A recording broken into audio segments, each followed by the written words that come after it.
Salutations! Welcome back to the Line. Sorry. Welcome back to the show. This is our pre-record. I always have to give that caveat to straight out of the gate. It's been a full week, and all the news is no, it hasn't. It's been 2 days. We're pre-recording, and today we're going to be talking about some interesting topic. It's one topic. But before we do that, Blue, welcome back. How's your hat? How's things? What's the temp like over there? Yeah, it is cold here. It's not super cold, but it is impinging on cold. So I have my blanket and I had a skull cap on, but then I got too hot. And so I'm going mid here. This is mid warmth. This is what Chicago is you got to have multiple types of layers for the day and the hour and the cheapness of your bill because I'm cheap on heat. So anyway, so that's what we're doing. Hi.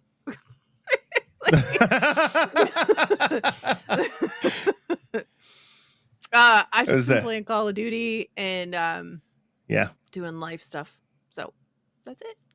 In 2 days. Yeah, I've been playing a heap of Call of Duty, man. It's so good. I can't get off it. No, trying to get through Baldur's Gate, and I'm not making any progress at all because I'm not playing it. Which is, I suppose, it makes sense. There's no irony there. Donte, well, back. How you been? What have you been up to? I guess I'm doing that owl thing. How's a couple of days been? What have you been playing? Been an amazing couple of days now. I've been playing Dragon Age, so I just completed it. So I just finished the my main playthrough. 82 hours. 82 hours according to the Xbox app. So, and I think I got like the best possible ending that I could have gotten. Whole team lived, and there's something that you can do, and I think it's the closest thing to everybody lives happily ever after. I think for my ending. So so now I'm on to now I'm trying to figure out what my next game is. I'm trying to determine if I'm going to play Death Stranding or if I'm just going to jump back into my Starfield No Life. Stalker 2 days. Stalker 2 days.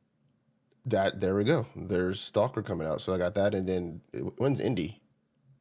December. Next month. 13th. Okay. 12th. Did you do the Call of Duty campaign? I did. It was excellent. You finished it? Okay. Yeah. I haven't finished it yet. It was excellent. Yeah, and so like now my multiplayer stuff is us but spending lots of time in zombies. So been having a blast. I finished both the Easter eggs. I got. So what you gotta do is there's kind of like it's a story to that, right? I haven't done that. So if you get on, we should get on and play, and next you take me through the story because I just get in and we just go about like I need to pack a punch of my guns and level them all up, and how many rounds can we survive before we decide it's time to do an exfil. They just added. We'll get a rando doing the story, and I'm like, oh, there's a story. Yeah. There's an objective we're supposed to be doing. Oh, that's crazy. I tried to do it, or I tried to match in with groups to try to get the thing going, and like over half the people don't know what they're doing, or they're purely interested in the camo grind, or they don't even know there's a story, or the problem is you have to communicate. Like you actually have to speak to each other and like have a well-coordinated plan of attack because you have to be very careful about when you advance to the next round. Yep. And where you are in the story because it gets harder, right? Every round. So there's a lot of like things that you have to go and do. Thank you. That's usually the opposite of true. But the usually not getting you have to keep going. And you strategically keep a zombie or two alive, that kind of thing to get some of the story stuff done. Anyway. Oh, because like until you wipe, it won't actually, you can just leave one guy around and have him chase somebody around. Go do some of the things that you need to do to advance the thing. And then So wait, which one, because like obviously there's 2 maps, right? So the main, I've been doing the town one more so. But have you done both? Yeah, Liberty Falls. Yeah. Terminus is a lot more steps. To me, it's harder too because it's like narrow corridors. You can get trapped in. Thanks, Riskit. Thank you. I appreciate that. Yeah. Thank you. 3-year-old. Yep. It is, and they just dropped guided mode now too. So like if you were intent on doing those, you can go in and there's So it actually kind of tells you, like, gives you a kind of points, destination thing. It's instead like, of hey, go here next. Okay. But there's Yeah, 'cause still tons of like side Easter egg things that you can do that give you perks or give you there's one you can do on Terminus. It's called a mega stuffy, where you go around and you collect 6 different no drums stuffed for that one? animals somewhere on the map, and then you bring it back and you put them on these bunk beds, and then it'll start this thing, and you get this like goofy giant ball of all of those plushies like stuffed together, and it floats like a bird and follows you around, and when you go down it'll just pick you up automatically. Don't press the okay. button. No, that Like- you didn't do that on the So there's stuff like that that's on crazy 6 years old. Oh, Dude. So, yeah. gosh. All there's right. stuff like that that's on the map that won't be as part of the guided thing too, right? So there's like Yeah. other stuff.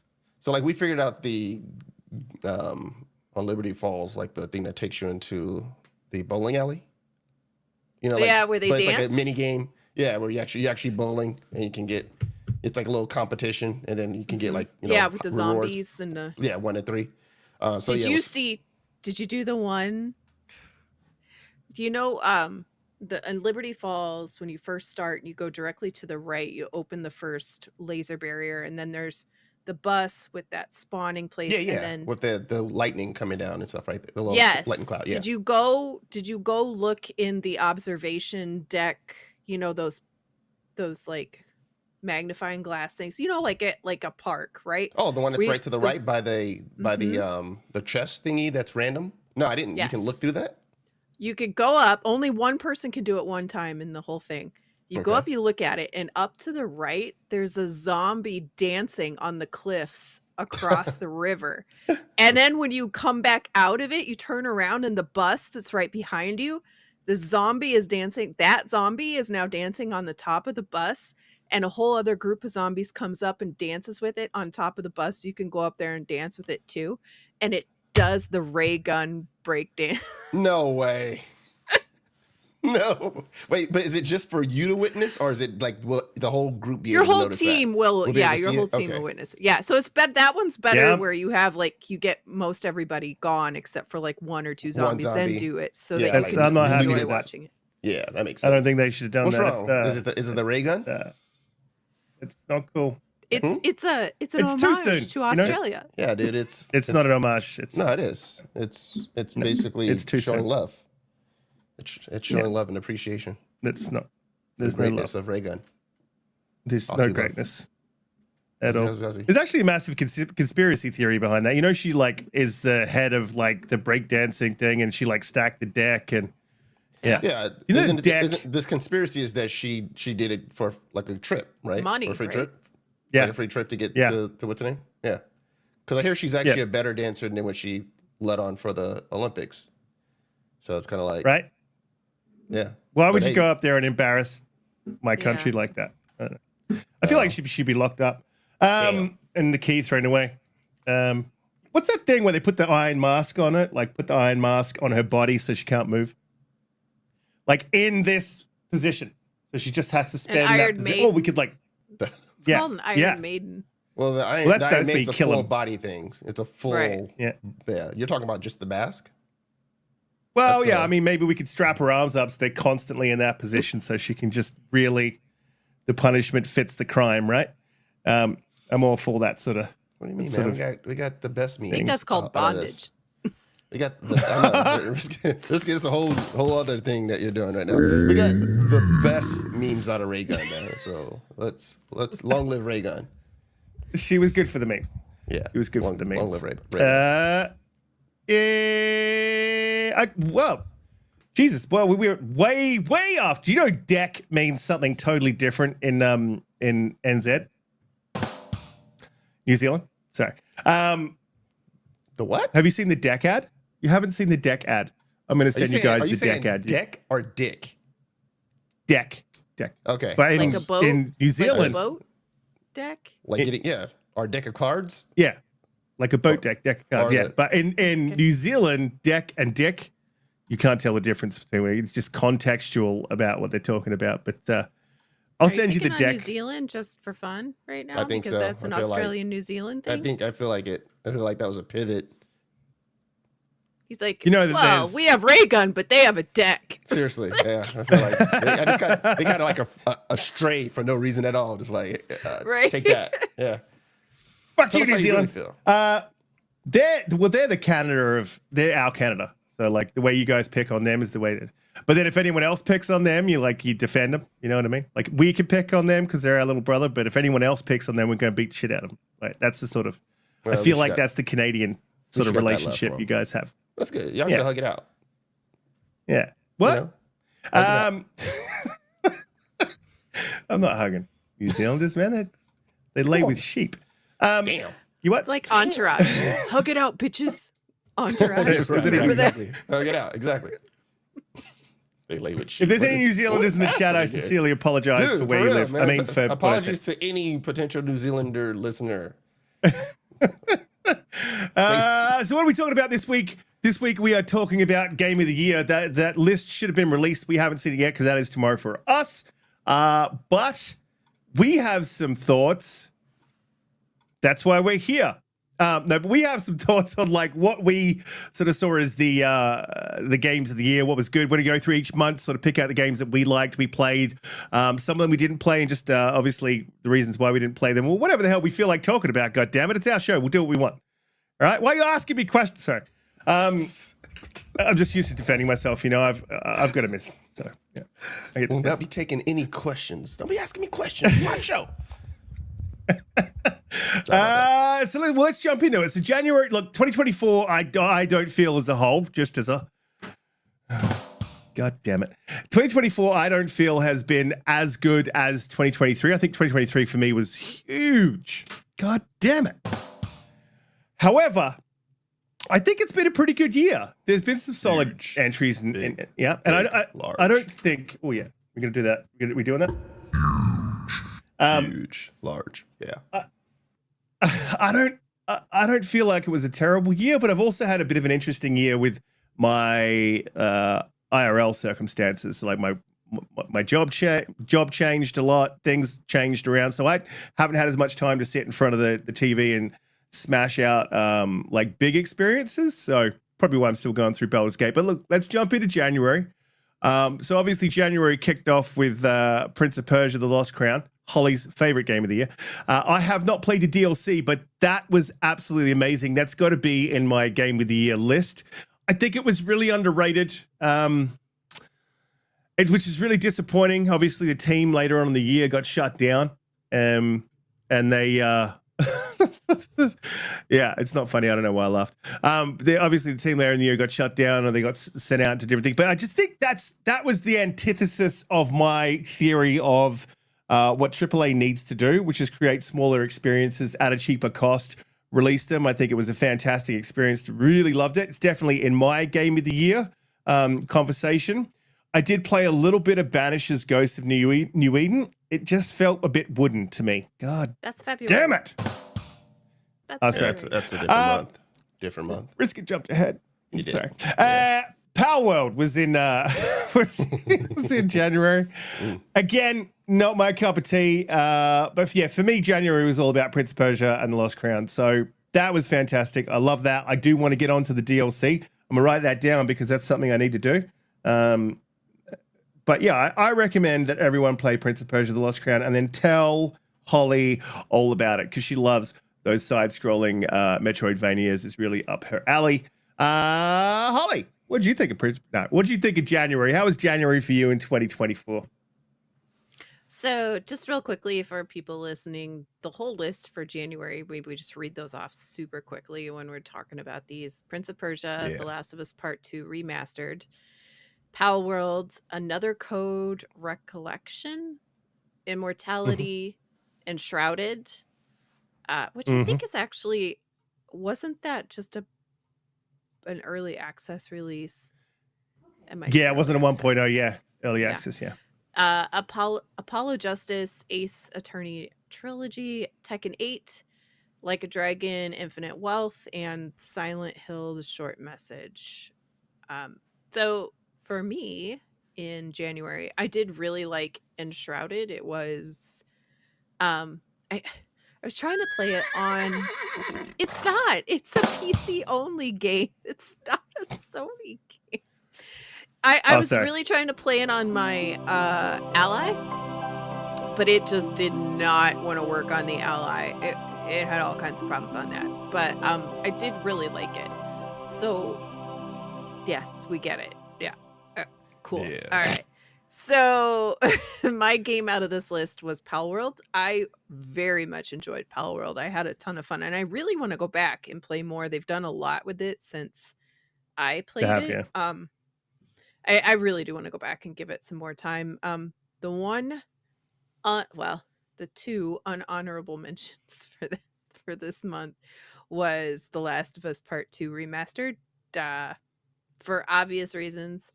And then the other one that I was really bummed I played the entire thing was the Silent Hill The Short Message, which was a free drop, so you can't be too mad because it's totally free drop for PlayStation. And it was very disappointing. It was really not very good at all. But that's my January. So wait, was it for PlayStation VR or just No, a it random was just short it little was just experience? it was like 3-4 hours maybe. Oh, okay.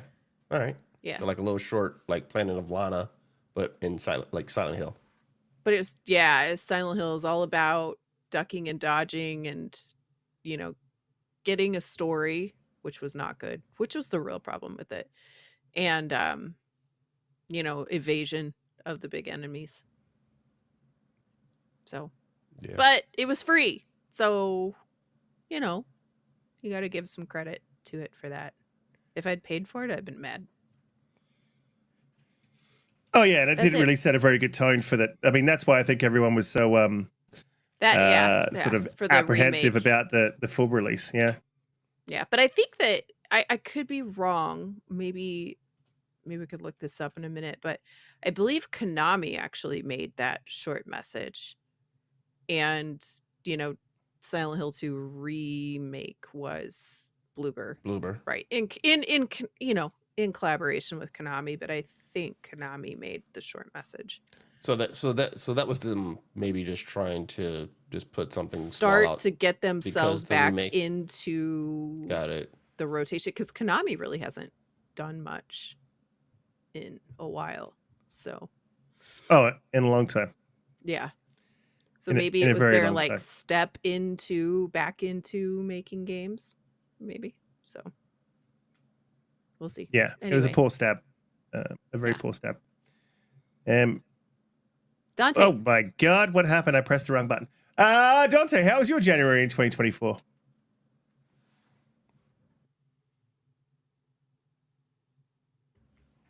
Good. Yeah. Yes. Oh yeah. All right. So what I'm gonna do with these lists, for if I haven't played a game within the list, I'm just gonna say what game I felt was the bigger game. So I didn't play any of these games for January, unfortunately. So I'm gonna, but I heard a lot of good things about Prince of Persia, and obviously Pal World had its was like a lightning in a bottle moment, at least for January for Xbox when it came out. So I think those were the two bigger games. For me, the one that I think that's more out my alley that I will end up playing is going to be Prince of Persia. Pal World just doesn't really kind of appeal to me, but not knocking anybody who does like it. But Prince of Persia looks like something that I definitely would enjoy. So my vote is going to be Prince of Persia. You heard it here first. Prince of Persia. Have you got the clap button? Yeah. But it goes for way too long, so I'm just gonna pretend you're hearing it. Just pretend you can hear it. It's true. It does. Thank you. Then again, the thing goes for quite some time. Yeah. Look, I think January for me wasn't huge. Oh God. There wasn't a lot there. I mean, a lot of people loved that Like a Dragon Infinite Wealth. There was a lot of talk about that. Power was obviously huge, big hit. Oh God. Some months are and bigger Shrouded. than others. Shrouded, I wish I could have played, but obviously I refused to go to PC. So, you know, I did play Shrouded Tekken 8 developers. too. I had Tekken. What'd you think of that? I didn't make it all the way through the campaign.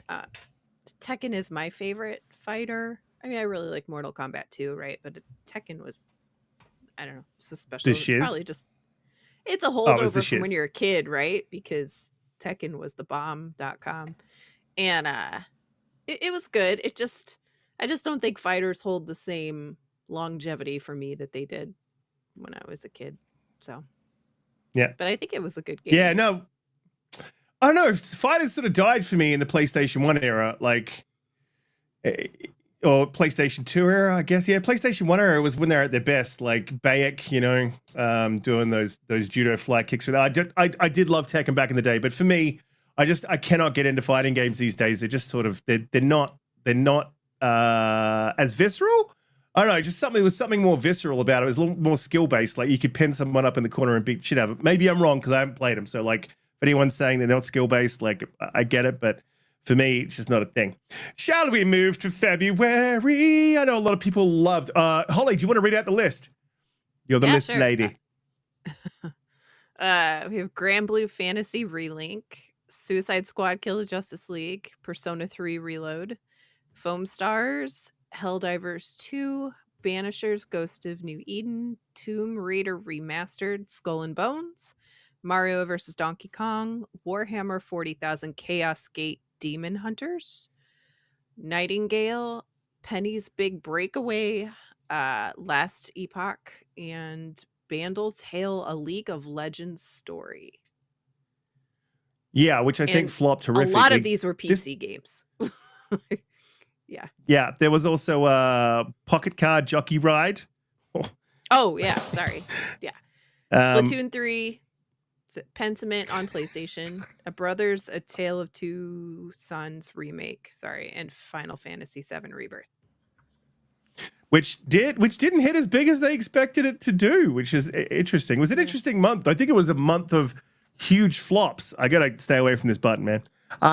It was a month of huge flops. I mean, I forgot that Foam there it is.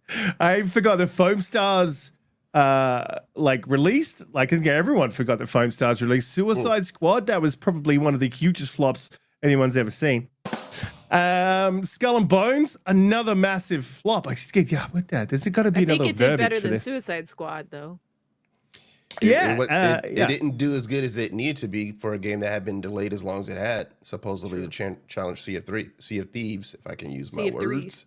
Sea of Threes, Sea of Thieves. I can use words. I have words. I can use them. Right? I mean, you can't even really get out of it. I mean, you get out of the ship, but it flopped. Yeah. Sorry. Oh yeah, hard. Yeah. Warhammer 40K Chaos Gate. I've been sort of waiting for that one to. That's a very XCOM-esque type deal, which is TTS. So for me, I like the look of it, but I was waiting. I completely forgot that it existed, so I'm glad we're doing the show. I was waiting for it to sort of go to a deal, and I'll probably pick that one up and play it. So when I do, I'll let you guys know what I think. But Helldivers. I would play that. I like TTS. That'd be interesting. Yeah. I mean, it looks amazing. I'll flick you a link later on. But Helldivers, I think, was the undeniable hit of this month. I don't think Final Fantasy VII Rebirth really had the legs. I think Helldivers 2 completely overshadowed Final Fantasy VII Rebirth. I obviously didn't play. I'm not a massive Final Fantasy fan, so I didn't get into it. I played a bucket load of Helldivers. My experience was almost ruined by one of the players that played with me a lot and kept running into my bullets, and then complaining about it. So aside from that minor... talking to you. I think he's talking to you. It's not true. Aside from that minor hiccup, this is definitely a Helldivers month for me. I think it was absolutely fantastic. Banishers Ghost of New Eden, I did play the demo. There is a demo still available. It just felt a little wooden. Great friend of the show, Grey Monad, completed and loved that game. So, yeah, he said it was great. So I probably need to spend a bit more time on the demo because I didn't even complete the 10 hours. I didn't really give it a chance, in fairness, because Helldivers 2 I was all about that this month. So for me, it's going to be Helldivers 2 in February. Holly, I know that you loved Helldivers 2, ruining it for other people. That was the main mission. Let's write that It's down. just not true. Unfortunately. Now, just Hindsight. mention your game. Mention your game Hindsight that is you liked. 2020, and I did play a lot of Helldivers too. To me, it was very mid game. It has potential. It just got boring very quickly. Anyway, sorry. Is someone talking? Mhm. Someone Yep. spewing nonsense? Mhm. 'Cause all I hear Somebody is with like, the most accurate opinion. wah, Yep. wah, wah, That's wah, it. wah, wah. I hear like The blah blah blah. Banishers. Banishers, I did not play just because I had a lot of games in the queue and I didn't want to spend the money at the time, but I was interested in it, especially after talking to Monad, because it looked, interesting enough on its own, and then hearing his shining praise of it was enough to say, okay, I need to pick it up at some point in time. I just haven't yet. For this month, the other thing I will make a note of that I don't think any of us played, but the last Epoch was a huge, huge game for a lot of people. They really, really, there was a lot of talk about that game, and I know people really loved it a lot. And it's like a Diablo-esque style game, PC only. But for me, the other game that is on here, which I haven't actually played, I played the original, was Brothers: A Tale of Two Sons. I played the original and it was very good. So, I sort of half played it, I guess you could say, since I played the original and this is just a remake. But I would like to do this remake too because it's a really good, fun little story. Yeah, I think it was more in the remaster realm, so you definitely can say you played it because, yeah, there was nothing. I don't think it was just a graphical update. I think there was some tweaks to the mechanics, but nothing It huge. says remake, but I can't imagine it needed to be remade. It was great. So yeah, February's kind of light for me. Yeah, I'm just going through this list and I'm sort of feeling that it felt Persona light. 3 was also really big for people of fans of Persona. So yeah, I mean, they just make trash games, those guys. Donte, how are you feeling about February 2024? Pocket card jockey ride, baby. that's my joint. That game. No, all right. Now, clearly for me, it was Helldivers 2. Game was massive. Go ahead, Riskit, hit it up. There we go. No, but yeah, it was Helldivers 2. Played tons of it with some of my boys, some who were primarily on PlayStation, but I have it on PC. So it was that ability to play cross-platform between my PlayStation friends and my PC friends was really, really cool. And they were adding crazy updates to that thing over time. But yeah, over the month of February, that thing pretty much had me locked in. I was interested in Final Fantasy VII Rebirth, but I don't have a PS5, so I still haven't found something enticing enough that forces me to say, dang, I gotta buy it. And I'm still holding to my PS4. And I think, is that one specifically just the PS5 only release for Rebirth? yeah, I have to double check and look. I think it's specifically for PS5 only. Mm-hmm. So like eventually maybe I'll pick a PS5 for cheap, or eventually I'll come to PC if Square realizes that they're a third-party developer and wants to make as much money as possible, since they continue to forget that over the last few years. I think they're coming around to it now, but yeah. So clearly, but the biggest game, and I think the one that probably was the most successful out of the list that we're seeing, was probably Helldivers 2. Too bad that Sony didn't recognize. If there was ever a game that wasn't made for your first party, that you should be like, hey, if Xbox is going to try to get some money from us, we're going to put some games on the Xbox side and get some money from them. This would have been the one.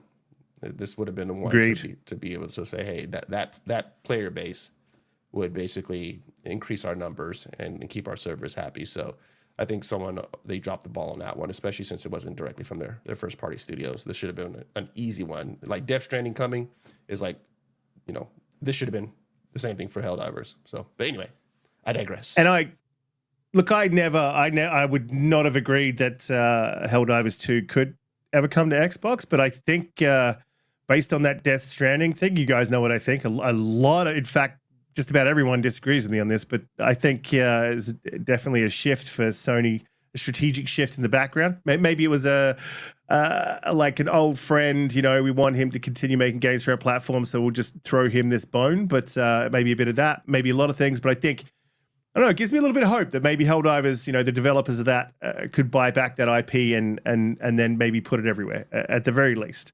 The hope is not large. It is minor, but it's there. We'll definitely move through to March. February. I had a really quiet start of the year as well, so I'm about to get exposed as the fraud that I am. Holly, do you want to read the list? Salutations to the chat. You guys are amazing. The first one is, forgive me if I say this wrong, the thaumaturge. Close enough. We'll accept it. WWE. We'll accept. It's thaumatage. Sorry. We'll accept it. Yeah. There you go. WWE 2K24. Expeditions, a Mud Runner game. Valiant Hearts Coming Home. Unicorn Overlord. Contra, Operation Caligula. GYLT. Star Wars Battlefront Classic Collection. Hi-Fi Rush on PS5. Lightyear Frontier. Alone in the Dark, Horizon Forbidden West on PC, Final Fantasy XIV, Princess Peach Showtime, Dragon's Dogma 2, Rise of the Ronin, The Legend of Legacy HD Remastered, Palia, South Park Snow Day, and Pepper Grinder. Holly, And honestly, I'm going to the say winner this. goes to- I think we should definitely be shouting out Keely in this one. I'll send him this show because I think you got something here, like with the chick that reads the stuff out. I think that this is a thing. I think you could do this. I believe in you. I'm all on board. Thaumatage. And the winner goes to So Thaumatage. Don't know what that is. WWE, a lot of people love that. Expeditions, I wanted to give a special shout out to Expeditions Mud Runner because there is a huge community that absolutely loves that type of game. Not for me. I don't get it. I've done a lot of that. Is it like a Jeep four-wheeling racing thing? It's trucks. So it's truck delivery across, it's like Death Stranding through mud. Oh, okay. All right. Yeah. But I've done a lot of that in my work history, so I don't understand the draw. It's not fun. It's really annoying. I suppose it's more fun when you're not going to get bogged for sure, or if you do, it's just a game you can press restart. But in real life, it's not as fun as it looks. Unicorn Overlord was a huge game for a lot of people. I saw a lot of people playing that at the time, giving it huge props. For me, it's not my type of game. You have a Switch? Contra. was a Switch drop. Right. Yeah. Well, we don't talk to any Nintendo people because they're just elitists. So y'all can kiss my ass. No. I mean, guys on the Switch, it's good for you guys. Contra. I know that Umbra played that one.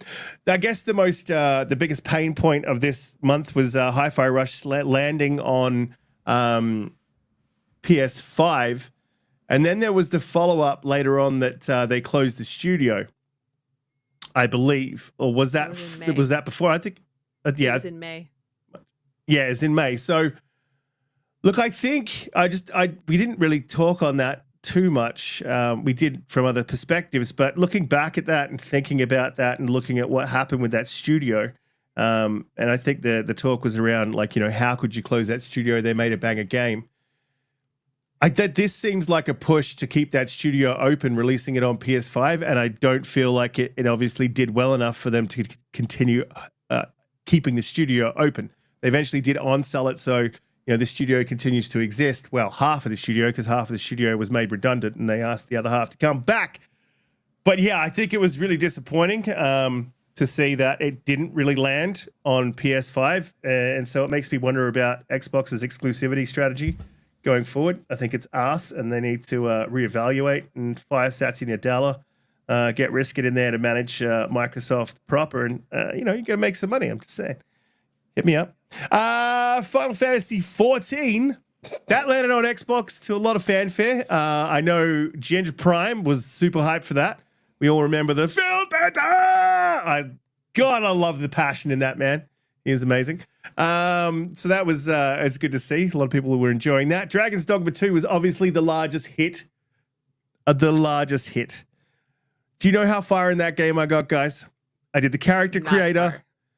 far. I did the character creator. I went to the where you get your the other dude, whatever it is, the NPC, and that's it.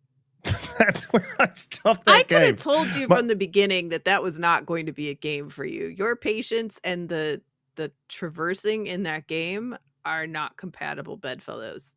Like that would have not. No. Yeah, it didn't It land drove for me nuts. Yeah. It did not land. I was like, and then the controversy around it at the beginning with the like, you can just buy the stuff, and I'm like, oh, this just fuck this. And everyone's like, Capcom always does this.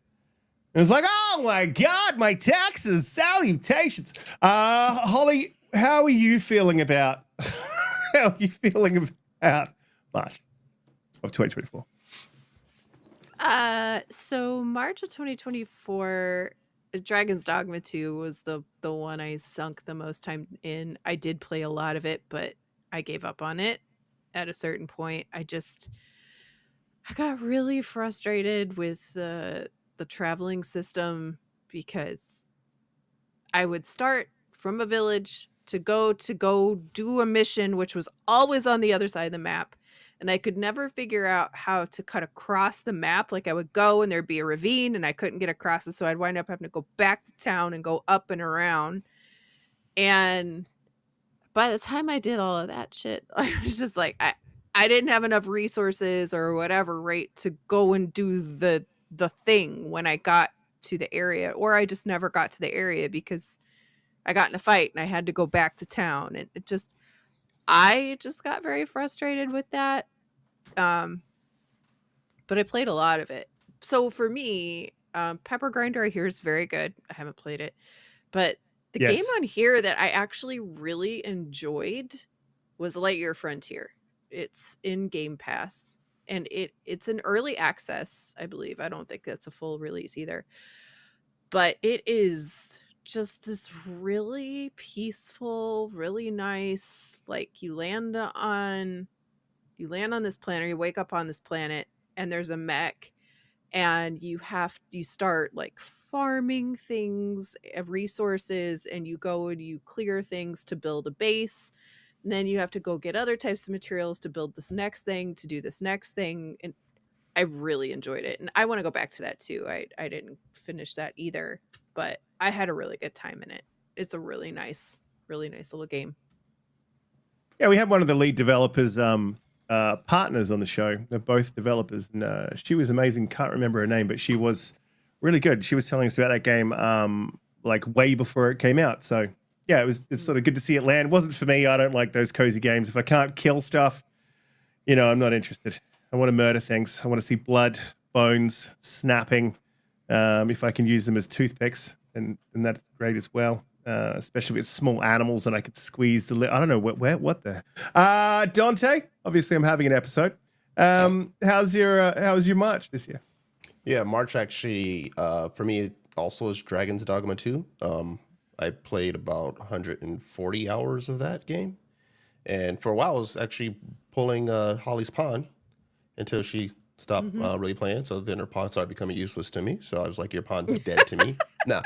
But yeah, eventually I got to a point where the fast travel wasn't as bad. You still have that thing where if you're traveling, you're depending on what time you travel to specifically, you have a chance for an encounter, and then you got to do a fight. But my character was so OP by then that it'd be like get out, destroy whatever, kind of tried to interrupt me and then get back in. But I can definitely understand anyone who could feel like that's a little bit annoying. And it's also, you got to have the resources and money for it. Otherwise you're saying to yourself, you're not going to be doing that quite a bit. So, but yeah, like I had a lot of fun with that game. I played for the true ending, because there's a first ending where most people probably think like, okay, great, it's done. If you go back and it's almost like kind of new game plus and starting the game again.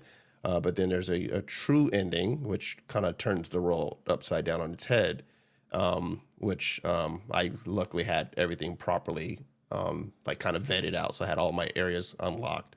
so that way I can get from one place to the next, because it is kind of timed once you get into that particular part of the game.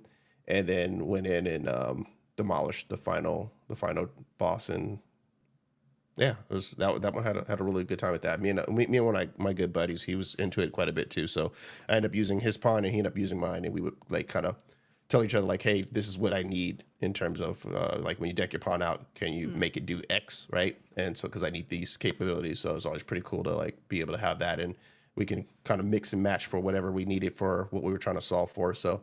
But yeah, that one probably was definitively my game of the month for March.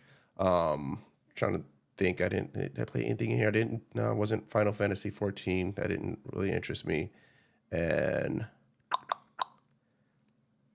yeah, that was pretty much it from this particular one. I heard good things about Alone in the Dark, but not really my type of game. So There is one other I'd like to just do an honorable mention on too that I haven't played, but I was really excited for, which was Rise of the Ronin. I really wanted to play that, but then the reviews came so rough that I said, that's okay. I'll just wait for a sale. So I haven't played it yet, but I do really want to play that. I feel like it got knocked a little bit too, because it wasn't as graphically pretty as Ghost of Tsushima. So, but whatever. Right. Yeah, but in fact, like, I was pretty excited for that one too. But in fairness, like, there was just some stuff there. Like, look, this is the thing. If you're doing a game like that and there's already been a Ghost of Tsushima, you better have your shit in order. Like, just like your horse better look like when it runs, it looks like a horse. It doesn't look like some like weird thing. Like, I mean, there's a thing called budgets, though. There's budgets, and they probably just didn't have the same type of budget that. Did Sucker Punch make Ghost of Tsushima? Who made that one? Yes, they did. Yeah, Sucker Punch made that. But like, as my grandfathers used to say, if you can't do it, like, don't do it right. That's why I don't do it.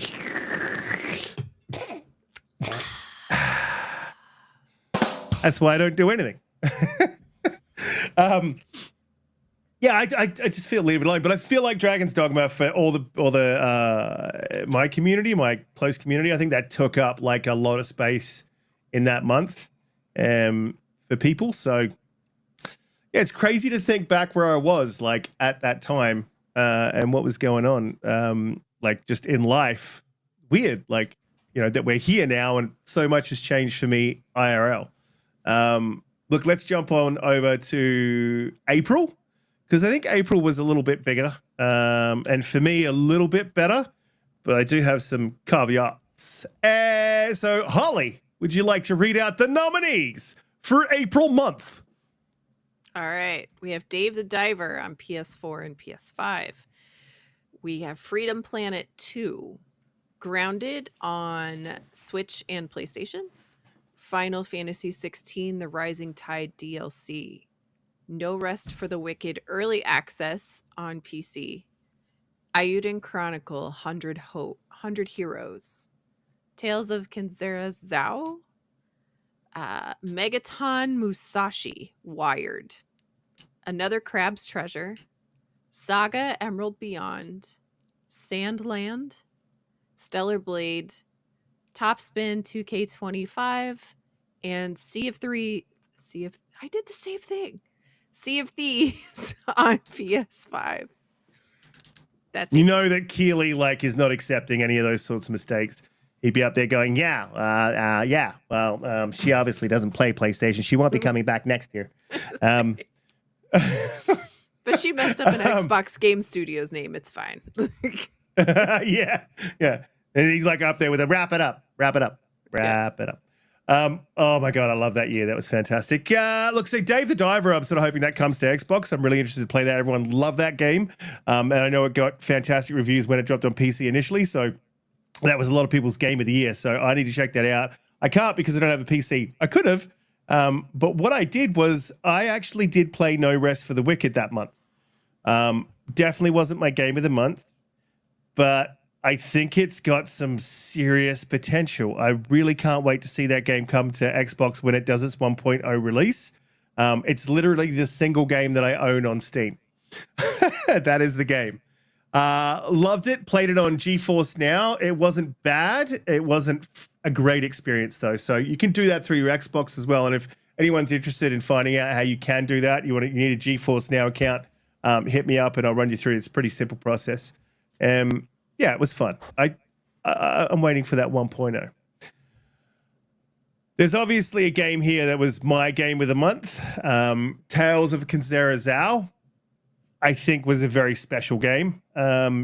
Just based around the guy who made it and the reasons that he made it. If you don't know, that's Abu Bakr Salim.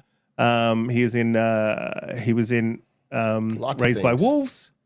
He was in Game of Thrones. Yeah. He was the protagonist in Ubisoft's seminal franchise, Assassin's Creed Origins. Doesn't seminal just sound bad? No, Seminal. Okay.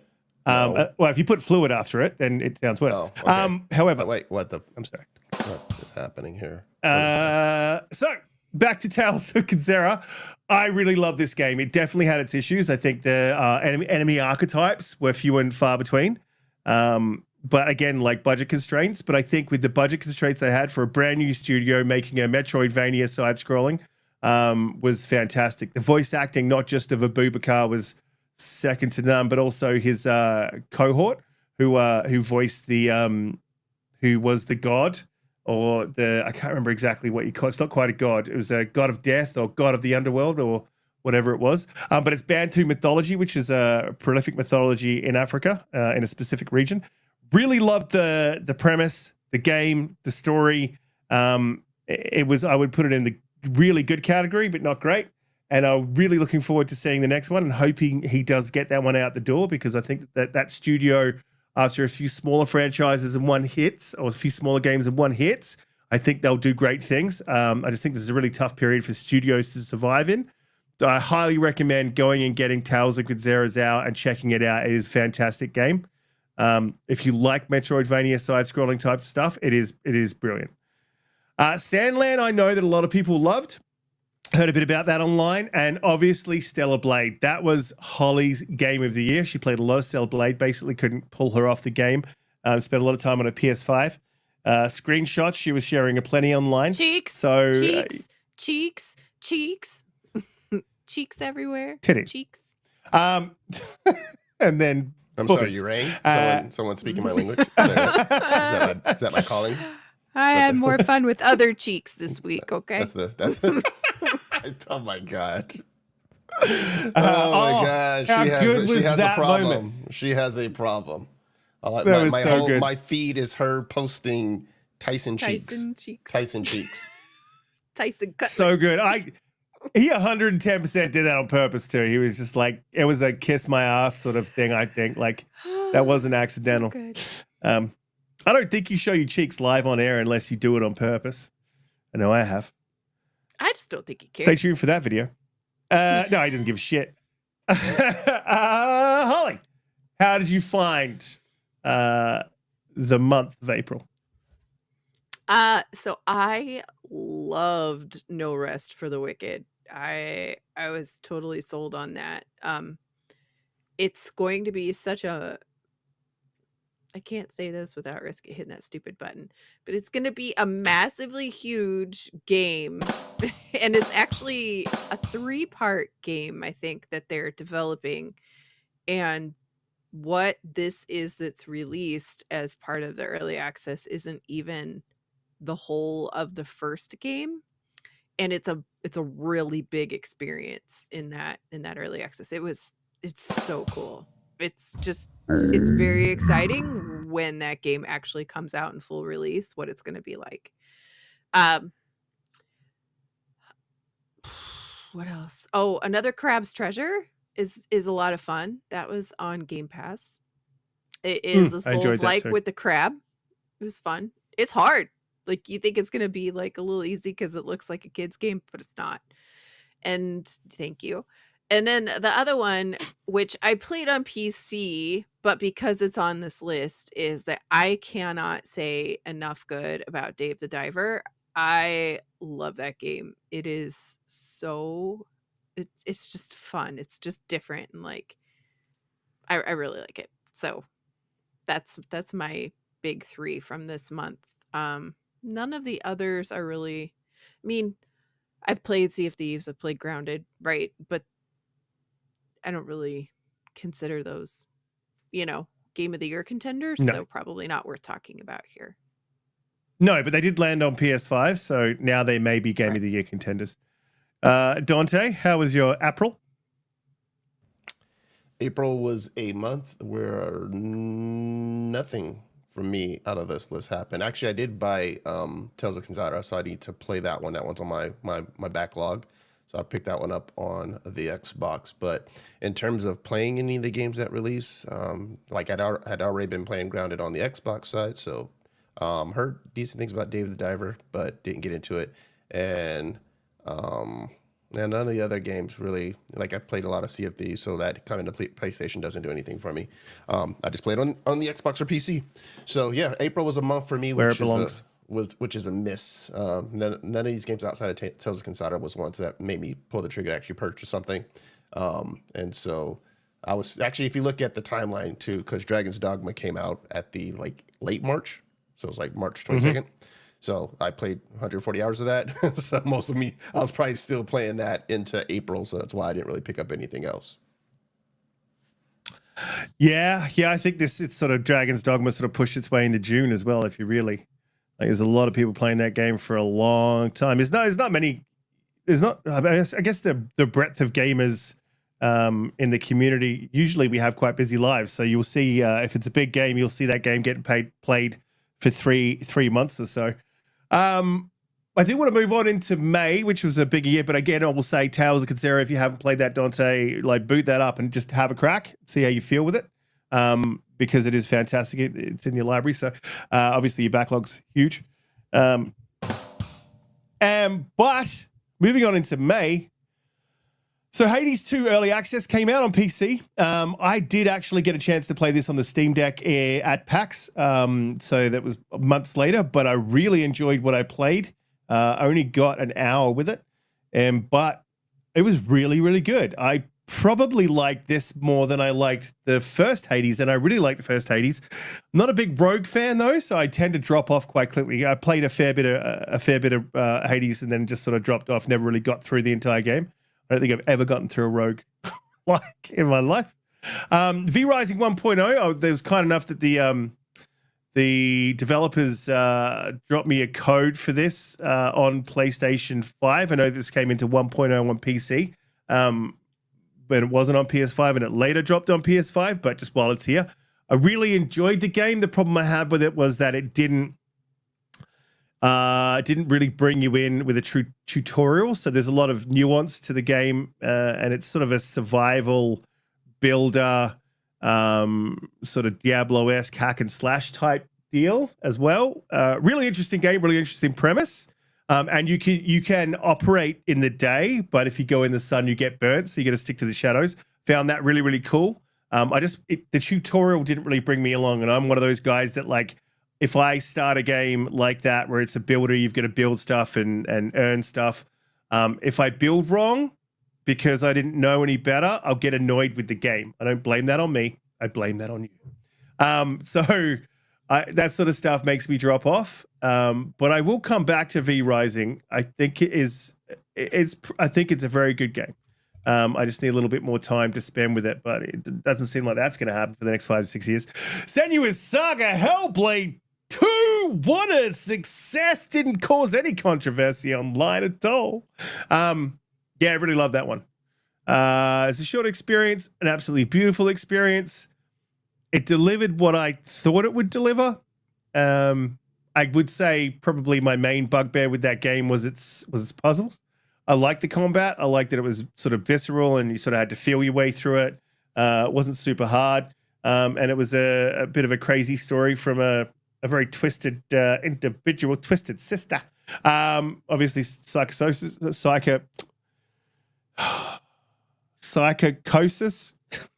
Jesus Christ. Psychosis. Psychosis is obviously a very serious thing, but told from the perspective of that, I really appreciated that. I really liked that. It's a fantastic experience. I don't think many studios have that type of experience in them. Too many. So it's one of those special games that you may only get once in a generation, if that. So I really appreciated it. X Defiant, I played a ton of that.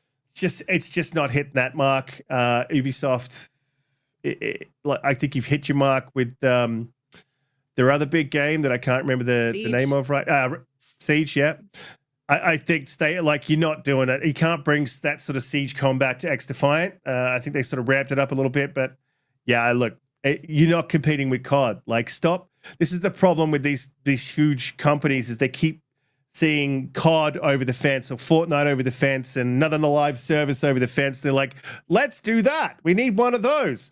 There's already one of those. They're already huge. Stop focusing on that and focus on what you do and what you do best. And bring those games out and do smaller experiences. If you're going to take these forays like X Defiant or whatever, you're going to do a smaller experience and see how that runs, and then run with it if it hits. But yeah, I don't think X Defiant. It was good, wasn't great, and there's already games that do it way better on the market, so there's no reason to continue playing that game. It got uninstalled pretty quickly, although I did have fun with it. And Rogue Prince of Persia, I didn't get a chance to play that. I would love it. I know Umbra did. Shout out to Umbra. He didn't make it to the show this week. But he really enjoyed that game. So there was a fair bit there. There was obviously multiverses as well. We played an absolute ton of. And it was fun, again, while it lasted. And it didn't last long. Again, there's games out there like that. So, yeah. I mean, it's a pretty decent month, I think, May for me. I had a lot of fun with it. How are you feeling, Holly? So yeah, the other ones that Riskit didn't mention was just Endless Ocean Luminous, Homeworld 3, Braid Anniversary I didn't do the Edition, readout. I'm sorry. Ghosts of Tsushima on PC, Lorelei and the Laser Eyes, System Shock to PS4, 5, Xbox, and Paper Mario: The Thousand Year Door. I think that was System Shock Remastered, actually. It was, yeah. It was. Dragon Ball Xenoverse 2, Astor Blade of the Monolith, and F124. So for me, May was pretty light. I did play Hades too. I do really like it. I don't quite agree with you. I think Hades 1 hits the spot a little bit more for me personally. But I do really, really like the, because sequels can be a little bit hairy, right? And I think they did a really good job picking a good character, and the story that's there. I haven't finished it or anything like that, but I see where they're going with the story, and it's good. It's a nice twist, but with the same twists on the mechanics, but the same like gameplay loop. Hellblade 2 was absolutely beautiful. I did not finish it. It just didn't, I don't know. But the first one I struggled with too. I just didn't really love it. But they're very pretty games. Like, they're probably the most beautiful games on the market. And other than that, I bought System Shock. I just haven't played it yet. And that's it for me in May. I was probably still playing. Actually, in May, I was like hardly home at all. So it's when I was in Xbox, and that's when they closed the studios, and there's a lot going on. You mean you have a life? Oh yeah, it was a bit of it was a rough month, wasn't it? Yeah. It was it was sort of a rough beginning to the year. It was like the whole 4 games thing, and yeah, and you know me, I'm like, as soon as Xbox steps on a rake, like I want to punch myself in the face. So only because I'm going to have to talk about it. That's it, and then everyone's going to hate me. I'm like, Riskit's going to be honest. Everyone's going to hate me. Like, Donte, how was your May? May I ask? No. May for me was Senua Saga. That's the one that I played. Like Holly mentioned, it's an incredibly gorgeous game. I did complete it, so it took me roughly, I think, a little bit over maybe 10 to 12 hours. That's a real Xbox gamer, ladies and gentlemen, right there. There. Real Xbox gamer. Over here, I did all the things that I could do in terms of fully exploring that game. And then I just kind of took my time. I didn't kind of speed run through it, but gorgeous game. Hats off to Ninja Theory in terms of their craftsmanship and what they can do with the Unreal Engine for UE5. Yeah, man, I can understand for those who were thinking that, you know, like they were going to like ramp up more and make it a little bit more. I don't know what they were expecting, but I think some people were thinking it was going to be a little bit more action oriented. But like now they pretty much stuck to what they did before and just made the combat a little bit more visceral, which to me I think gets more intense the further you get into the game, where there's more enemies. And, you know, like there's one specific fight in like a little town that I recall that it really kind of gets ramped up and gets more brutal. But yeah, that was my game of the month, which was Hellblade for May. God, it was really good. Like the combat, I really liked that style of combat. It was stunning. I'm just gonna kick Holly out because she didn't play it, so she need to be here. No, I did play it. I just didn't finish it. It's different. But yeah, it was really, really good. There was some slow moments, there's some slow bits, and like, yes, you crawled up the cliff for a long time, but like you got time. It's very rare in a game where we see a lot of these games with Digital Foundry where, you know, it's like 400 times the detail. Like they zoom in and it's like, can you see that blade of grass, how it's got a shimmer to it? And it's like, but that was one of those games that you had time to take in every environment you were in, every fight you had, every location you visited, like, and every story beat was just, it was a stunning looking game. So yeah, I really, really enjoyed it.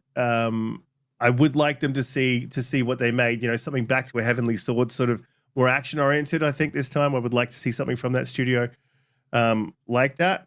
Don't take this the wrong way. I loved Hellblade, but a little bit less. I think they need to move into a little bit less sniffing their own farts at how good they are with graphical fidelity. And then, you know, like, yes, we know you're good. Like, let's see a good action game out of Ninja Theory, because I think they can really do some absolute bangers on that level as well. I think mechanically they can nail it. Not to say that Hellblade's mechanics were bad. Yeah, it was just a different type of game. They can ramp it up some, and then really, like, because at the end of the day, they are video games, right? So you've showcased like what good good ambiance and storytelling is mixed with some visceral combat. Now you can also show us that you can do something a little bit different, where it's like the reason why I played so much for Dragon Age, you know, like, to me, I've enjoyed the story as well, but like the combat is really, really good, and people tend to remember those things, right? If they're playing a game and the combat's really, really good, like that's something that they'll keep coming back to. If it's like, you know, it's faster paced in that regard, but it's kind of like you can change it up some now, right? You made these couple games, you can switch it up, and you know, this is a company that's not shy to making some action games. So it's kind of like, yeah, what's the next big thing for you guys? Yeah, absolutely. And that's no shade to Hellblade, what we're saying here either, because we both loved it. Holly hated it. Not really Xbox gamer. But just look at the look. I love it. Fuck you. I'm smiling in anger. But yeah, I would like to see him do, because I know that they can do a fantastic sort of more action-oriented game. So love to see that. Were they not the guys who did Devil May Cry? Am I crazy? They did a Devil May Cry, didn't they? I'm sure they did one, Ninja Theory.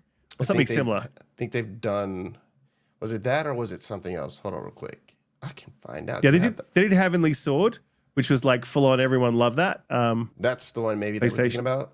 I'm having fun. So V Rising came out in June, so I obviously can't talk about that again. You ding dang dong. You ruined it. Good and Evil. Where is that game? The Final Shape. We're definitely going to talk about that. Did you play any Destiny or? I played it when it came out. I haven't kept up with it. Right. Yeah, I mean, I did not even play Shadow of the Erd Tree that month. Fraud. Yeah, I know, right? There was a lot. There was a lot going on in my life at that time. Where is he now? Is he gonna come back? Be funny if he just like he just edited. He's just like, never mind, I'm done. Where is he?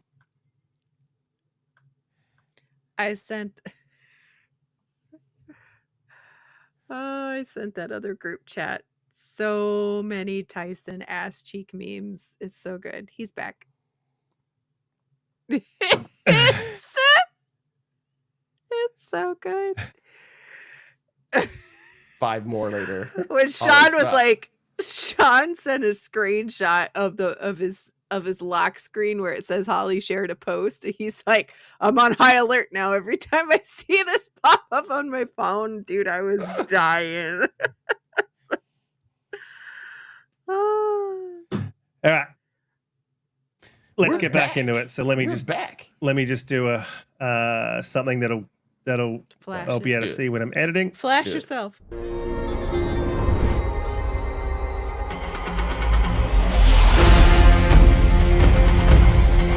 I'll see that, and then I'll be able to track it back. Wait, what? Okay, we're good. You good? Yeah. Let's get into May. June. May for me June. again. June. Let's get it cut. Let's get into June. Let's get into June. Pretty light on for me. There was not a whole lot there. There was Destiny 2, The Final Shape. Sorry. What? I was gonna make sure that they got read. You can read them. Oh yeah. But Holly, let's start again. Let's get into June. Holly, what's the list? Keely? totally unrehearsed. Destiny 2, The Final Shape, Star Wars Hunters, Killer Clowns from Outer Space, the game, V Rising on PS5, Shin Megami Tensei 5, Vengeance, Monster Hunter Stories, The Elder Scrolls Online Gold Road, which is on a heck of a deal right now. I was thinking about actually getting that.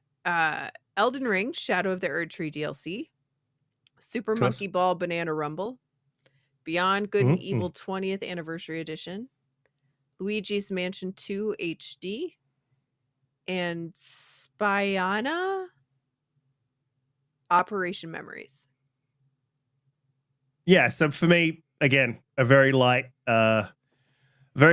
I know a lot of people love The Final Shape. Again, I've been out of Destiny since the first one and the very beginning when they dropped the second one. As much as my son tried to get me back into it, I played a lot of V Rising because that's when it did drop on PS5. I did not pick up Elden Ring, Shadow of the Erd Tree. But for me, if we're going with Keely's, I think for this month, it's got to be Shadow of the Erd Tree because everyone was loving that. But there wasn't a whole lot for me, so I'll kick over to you, Holly. What was the big one for you? Well, my honorable mention is Killer Clowns from Outer Space because if you haven't, you should totally find a way to watch that 80s like low grade B movie that's Killer Clowns from Outer Space. I absolutely hate clowns. I'm terrified of clowns. However, Killer Clowns from Outer Space is one of the best horror movies of all time because it is so campy. Donte, you've seen it, yes? Killer Clowns from Outer Space. Yes. As a kid, yeah. Oh my gosh. So hilarious. The popcorn and the cotton candy. It's great. So I bought it and I've played it a little bit, but it's got the same game loop as like a Friday the 13th or Dead by Daylight, that kind of thing. What's cotton candy? Are you serious? Yeah. That's a joke. Like, are you That's a asking joke, right? genuinely? You're joking, right? No, what is cotton candy? No, I'm not being serious. What is Are you cotton serious? candy? It's Describe it to me. It's spun sugar that's like you Yeah. spin it in this machine. It's usually at carnivals looks and like things cotton. like that. But it's But it's like pink or fun it's sugar. blue or it's purple. Are you They talking about fairy spin the floss right now? Wait, what? Oh, you might call that, yeah. What'd you call it? You mean fairy floss? The Get off rest the show. of the world Get off the calls show. it fairy floss. Get Cotton off candy. the What it show. is. Fairy. Oh my God! It is. Cat candy. Fairy floss is It's yes. just- It's what you guys Cotton call fairy candy. floss. Fairy floss. Yeah, That's it. this is weird. Why are you guys going to make up names for stuff where there's already got names? Like, Who created it? I was gonna say it probably came from here. I feel like that's a very English, or possibly Armenian lolly We don't call them candy. We call them lollies. Okay, well, I finished. Dante will look up the history and historical origins of cotton candy. Yeah. let's do that. And of course, though, Elden Ring, Shadow of the Erdtree DLC was the thing that I played for like a month and a half, 2 months after it came out. It is absolutely flippin' fantastic and much more difficult than the base game. It's really, really good. Very good. That's it. That was my gaming life for quite a while there. And I'm still Dante, looking up. drum roll on the cotton candy. So it was first you're invented quiet in again. Can't hear you. St. Louis. First invented in St. Louis, St. Louis or St. Louis or whatever it is. St. Louis. St. Louis. St. Louis, yep. And it was called Fairy Floss. Thank you very much. Riskit wins. Dante's muted. Yeah, we can't hear you. Yeah. Dante's been having some issues tonight, just so y'all know. Yeah. Uh-oh.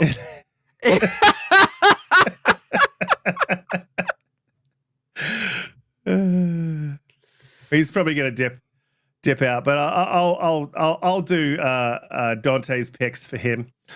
He really loved he was really into Super Monkey Ball. Definitely, that was. I think he really enjoyed it because it was called Banana Rumble. I think that was the main thing that he talked about the entire month. But yeah, I mean, for me, there wasn't much. There wasn't a whole lot. I didn't play Elden Ring. Look, I put over 200 hours into Elden Ring, and that's about my 250 hours, over 250 hours. That's about my limit with a game. Like, that's where I'll be like, oh, enough. And if I haven't beat it, like in my mind, I've played enough I've beat it. And Shadow of the Erdtree, whilst it interested me, like it just, I just couldn't. I couldn't do another 100 hours in that game, which is apparently what it was. Donte, are you with us? Yeah, I think so. Yep. You good? Can you hear me? Yep. All right. How was your weekend? I think I can't press mute on this program, like within the browser. If I use that mute button when I come back off mute, it's like it's not working. So I gotta keep using I just got to use it locally off of the Roadcaster. So whatever. Yeah. What was the month? We're in June.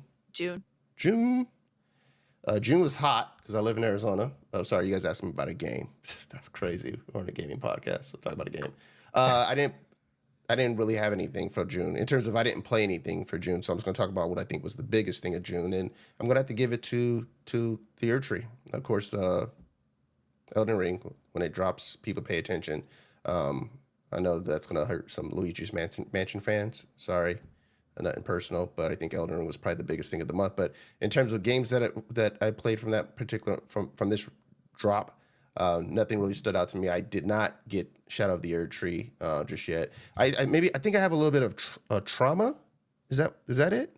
I think I have trauma from Elden Ring.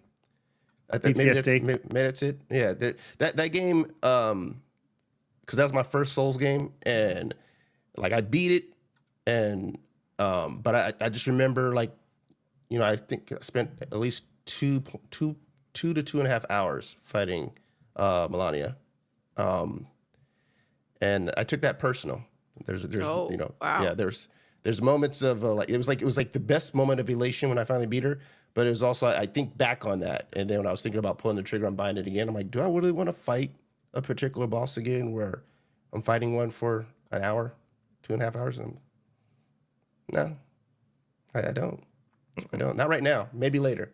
But yeah, so nothing that I specifically got into. I probably was still playing some oldies but goodies. But I think the biggest game for that month would have been Shadow of the Erdtree. So Elden Ring, you get the win again. You might win Game of the Year thanks to Jeff. You know, it's crazy. You might win it again. A game so nice, it got it twice. You know it? It was nuts that released, but there is a game that I think PlayStation has a chance with, and I think that was enough for them. But, you know, we're going to throw in remakes, we're going to throw in remasters, we're going to throw in battle passes. We're going to throw in all ongoing games. Like shit. Like why don't we just say anything could be like a pre-release, a tech test. The best tech test of the year goes to suck my. Oh, I love Keely. He's a great man. Maybe I'll edit that bit out. Holly, we're going to move ourselves into July. Go to Holly for the list. So July, we have the First Descendant, Final Fantasy XIV Dawn Trail,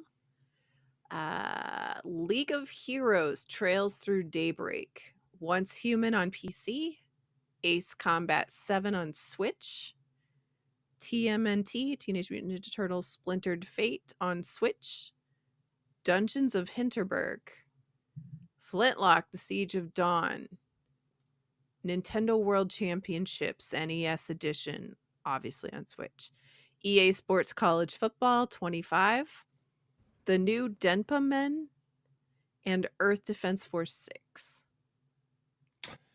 Yeah, I don't feel like Earth Defense Force hit like the originals. First Descendant, I know a lot of people played that. Mr. Bushy, Mr. Bushido, and Seven, a great friend of mine. He's still playing the First Descendant. I'm not sure if it's the outfits or the gameplay, but I'm sure he would say it's the outfits. Not a big one for me. I played a little bit of it. It's just that endless loop, and it doesn't have that endless loop draw to me, like a Division.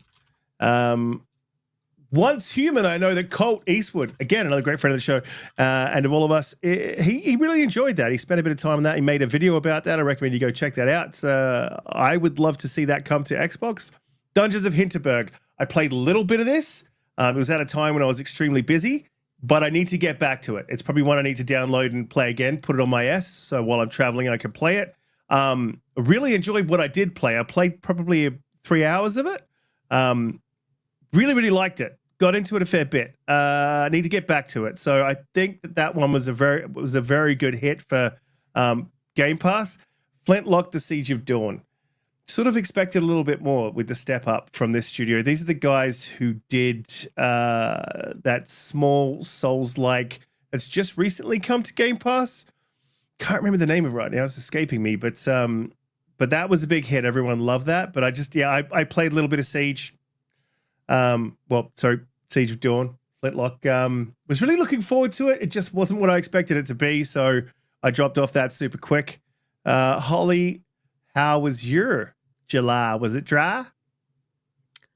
July was all dedicated to Shadow of the Erd Tree. I did play Flintlock. I cannot recommend Flintlock. That is all. I meant to. I downloaded Dungeons of Hinterberg. I just never quite got to it. Although I do think that it is one that I'm definitely going to go back and try to catch up on at some point. I think you'll really like it. Some games when I boot up, and I did this with Hinterberg, like if it's dropped and it's on Game Pass, I want to play a bit. And I sort of rushed a bit. I rushed at the beginning and sort of, I think I missed a little bit of the town and some of the conversations. So yeah, I want to go back to it. So start again. And because it started to get really good, I'm like, oh, I think this is good. And I shouldn't have rushed it. I need to stop doing that because I did it with Stalker and it put me in an absolute world of hurt. The dude was like I said, over my shoulder going, this guy is a fucking moron. He cannot play games. Press the A button. Donte, that's German accent, but they're not. I'm going to take Germany, the opposite role of Holly's opinion. I played Flintlock. That was my game for that particular month. And I think I played around 32 hours of it, but I did pretty much everything in it. Had a ton of fun in that game. It's definitively more of a Souls light, where basically it has those type of mechanics, but it's not extremely brutally hard or anything like that. Once I figured out like the mechanics and stuff, and it all just started to click, and I basically went in, start getting all the crazy upgrades that I can get, all the best weaponries and stuff. Kind of had like a little bit of a fire thing going and found a good kind of spot where I can farm a particular run for leveling up, and so did that and basically kind of went through and I would probably think I would 100% it. I think I explored pretty much every particular region and picked up and found like every chest and every upgrade. So Flintlock actually ended up being a game that actually like. Was it perfect? No, but I had a lot of fun with it, and it didn't frustrate me quite a bit. I didn't find myself at any time like fighting a boss and feeling like I couldn't beat it. Every boss, I felt like I just had to be a little bit patient and was able to take them down. But I also was I do that thing where if I play a game like that, I go around and I explore a lot of a region and get as much stuff as I possibly can. So I'm like over prepared when I go in and go fight the boss. So it's not like I'm just getting my ass kicked. So I usually come in and I'm like able to kind of dominate the boss. So, but yeah, Flintlock was my game of that particular month. Yeah. I think for me it would be, and then I just never actually got into it. I never actually played it. I downloaded it and then I fired it up, but then I went back to doing Flintlock and some other stuff, but didn't actually get a chance to play it. Yeah, look, it's sort of it's that looter shooter thing where I think once you play Division, if you played that for any amount of time, it ruins a lot of other looter shooters for you, because I feel like they just get that game right on so many levels. You really can't wait for 3. It's going to be fantastic. But yeah, for me, I guess Dungeons of Hinterberg was the thing. Again, Once Human, if you're on PC, is one to check out. Colt Eastwood speaks highly of that game. Again, another sort of one of those cyclical games. August, Holly, we'll jump to you for the list of August. Yeah, thank goodness you're here. Star Wars Thank Bounty you. Hunter, Oh, sorry. World of Goo 2 on Switch, Creatures of Ava, Cat Quest 3, SteamWorld Heist 2 on Switch, Kena Bridge of Spirits on Xbox, Black Myth Wukong on PC and, well, it's only PC and PS5 for now, Dustborn, Concord, Harvest Moon Home Sweet Home, World of Warcraft The War Within, Star Wars Outlaws, Shadows of the Damned Hella Remastered, The Lord of the Rings Return to Moria on Steam and Xbox, Castlevania Dominus Collection, Emio The Smiling Man Famicom Detective Club on Switch, Visions of Mana, Vampire Survivors on PlayStation, and that's it. That's a lot. Yeah, it's a busy month. Oh, there was August 3 was a more. busy month. There's 3 more. Yeah, there's some more. Did you do Star Wars Outlaws. Yeah, I did that one. And You I did did that? Shadows of the Oh. Damned. Okay. Yeah. All right. Cool. Shut up. I won't shut up because talk about the month. Thank goodness you're here. I know that was one that Lucy, I can't remember, she's from GameSpot, but she's on the Friends Per Second podcast. Really Yeah, love I that. like There was her. a lot of buzz. There's a lot of buzz. I really like her. I think she's amazing. She's absolutely great chick. And I walked behind her as they were doing an interview at Gamescom. So somewhere there's Riskit walking past like with that.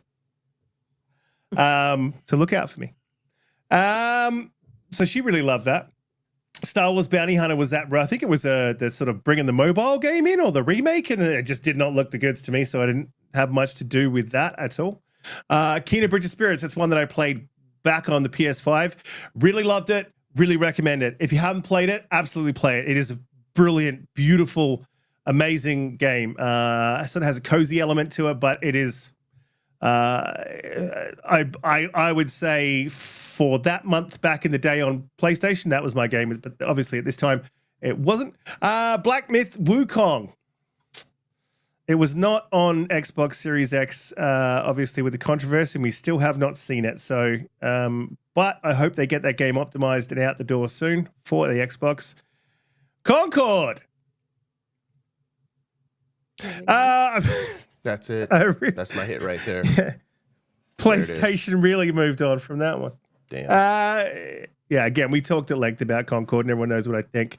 The one for me that was supposed to be the one for this month, and I really don't have one out of this month, I guess it would be Kena, but I didn't play it, was Visions of Mana. And when I booted that up, it just didn't translate from the old Legends of Mana or the one I played on the old SNES. And I had sort of fond memories of playing that with a friend of mine. It was that really, and if you like this kind of thing, that's fine, but it was that really anime campy Japanese sort of feel to it, and it does not hit for me. So I was a bit disappointed in Visions of Mana, and I'll generally not say a whole lot if I'm disappointed about a game online or in general, just because I know there's people out there that love those types of games, and that's fine.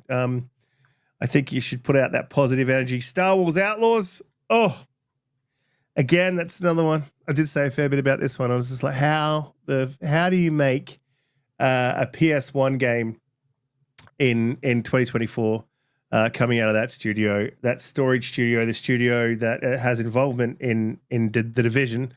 Yeah. It wasn't for me. I didn't like it. So I guess August for me was a complete bust because there was nothing in that. I think that's the first month of the year where I was like, oh, everything sucked here. And I know that that's not the same for everyone. So Holly, I think you enjoyed Star Wars Outlaws towards the end there. That is my game of August. I did like it. I didn't get to finish it. I was playing on Ubisoft Plus because I wasn't sure. So I played it for the month and then turned off Ubisoft Plus, and I will be picking it up hopefully it'll be on a decent enough sale upcoming in the next month or two. So I'm definitely going to pick it up and I'm going to finish it because I did enjoy it. It's not a perfect game. It's not one, obviously, that I'm recommending as game of the year, but I do recommend it as a game to play, understanding those caveats, right? The other one that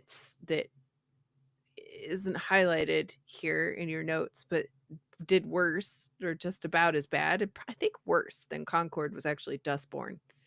That game flopped hard.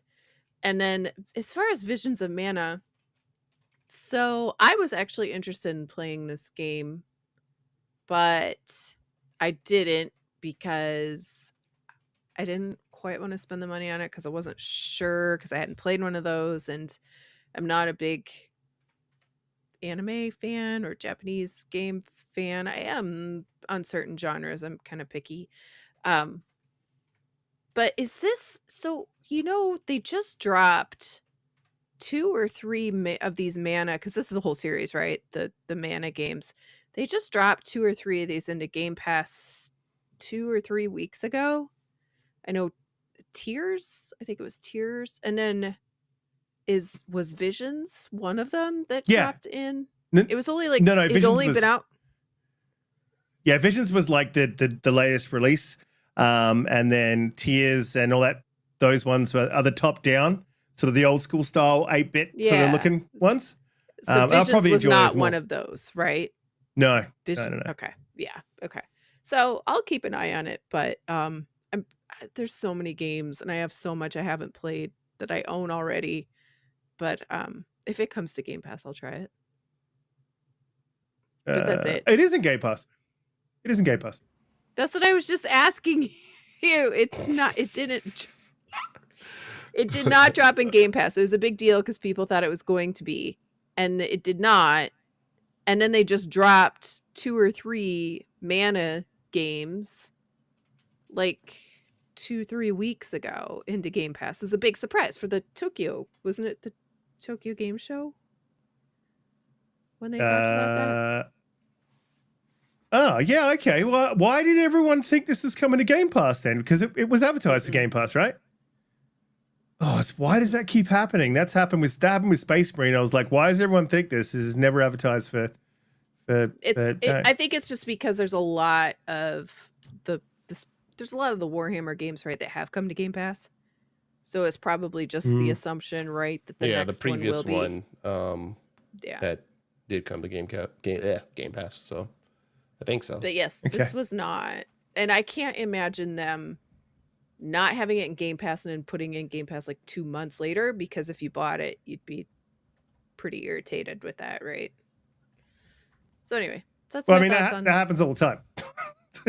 If Grey Monad buys a game, I don't buy it because I'm like, it's definitely coming to Game Pass. If it's Ubisoft or EA, I tend to wait and see what happens. I believe Dark Tide is the one that came to Game Pass, I believe. Yeah, it was last year. Yeah, so yeah. So that might be why everyone thought that. That's my August. Donte, how was your August feeling? I highly recommend Key to Bridge of Spirits, by the way. My August was Key to Bridge of Spirits because you highly recommended it. There you go, boom.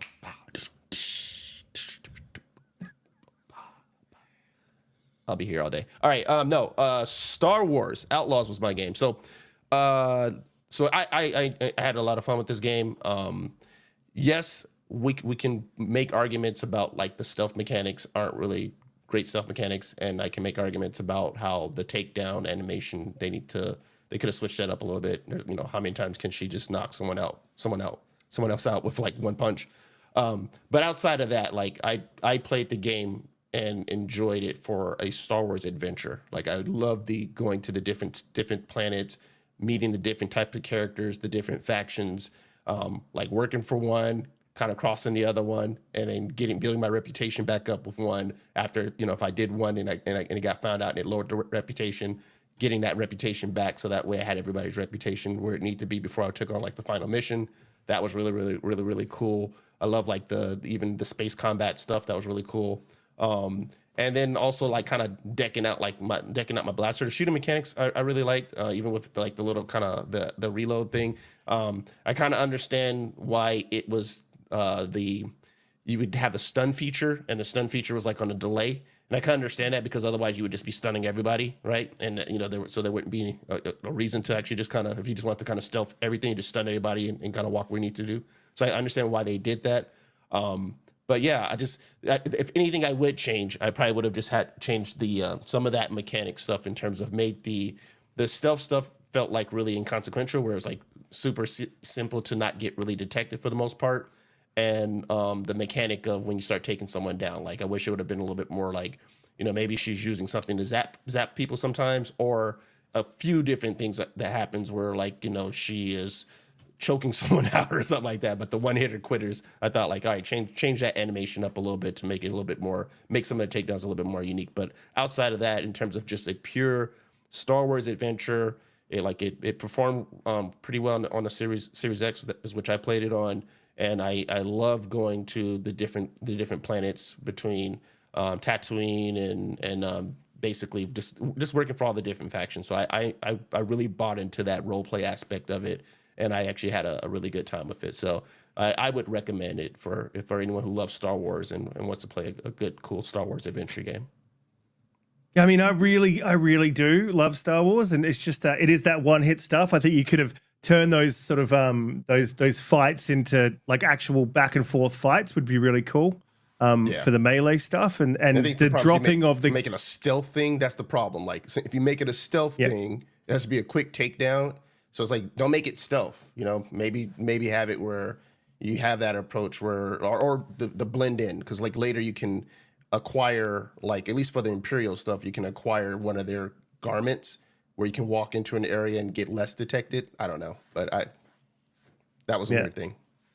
And just even the takedowns where she just bops someone on the head, I'm like, look, if that woman bopped me on the head, like it's probably going to annoy me. I'm gonna turn around and just give her a what for. Like she's not a big lady, so you know, make her an imposing big lady. So it's yeah. I don't know. There's just a lot with it that was not like terrible. But bashing somebody with like either you're always bashing somebody with a heavy weapon. That's another thing too. Like the heavy weapon usage is kind of like after you use it, if you climb up a ladder, you drop it. So like those are little things I can understand. Annoying. Like people can say, hey, these are weird kinks. But those, I didn't let those things deter me because I like the idea of the blaster being my primary weapon. In like a lot of Star Wars like stuff that people end up liking, it's the blaster that gets more love than like the rifle for the most part, right? I mean, that was Han's favorite thing, right? So I was okay with that, but it is a weird mechanic where like, oh, I grab this blaster, I'll go up a ladder, I drop it, you know, or I grab this blaster and I just killed someone and they should probably have ammo. If I walk over them, I gotta like drop my gun and pick up their gun. So those are kind of weird design choices. Yeah, like if they made that a little bit more strategic, like where at certain points in certain missions you could pick up a gun, and so you never get to a ladder before you're running out of that ammo and you're throwing it away. Like there was a lot they could have done, like just development wise, to sort of fit that in. So it worked, you know, but they just didn't. It felt lazy. It feels lazy to me to do it that way. And I hate calling dev lazy, but yeah, it's disappointing for me, but I do love Star Wars. So maybe, you know, when that thing drops down to, you know, like $7.95, I'll pick it up and give it a bash. That's about all it's worth. Goddamn. Nah. Holly, September. Moving on into September. We're going to Holly for the list. The Casting of Frank Stone. Quidditch Champions. Age of Mythology Retold, Astrobot, NBA 2K25, Ace Attorney Investigations Collection. Warhammer What is this 40,000. Ace Attorney thing? Why does this game keep popping up? What is Ace Attorney? It's an investigation game. You get to tell people they can't handle the truth. It's awesome. You can't handle the truth. Sorry. Yes.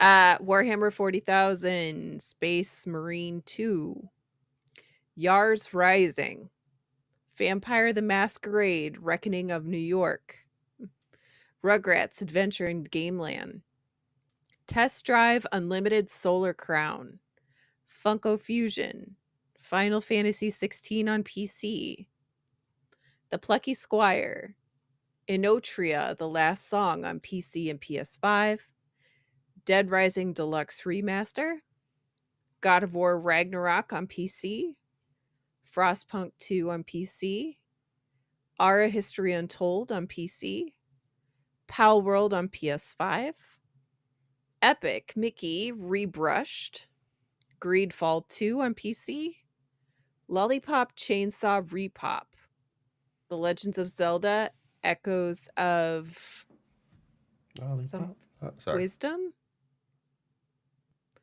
Echoes of Wisdom, yeah, my bad. I have skill issues. I feel like you put that in there just to screw with me. It's such Got her. This is the depth of this man's like connivingness. Such a freaking troll. Oh my gosh. I'm like, that's amazing. Right. I have skill issues. That's crazy.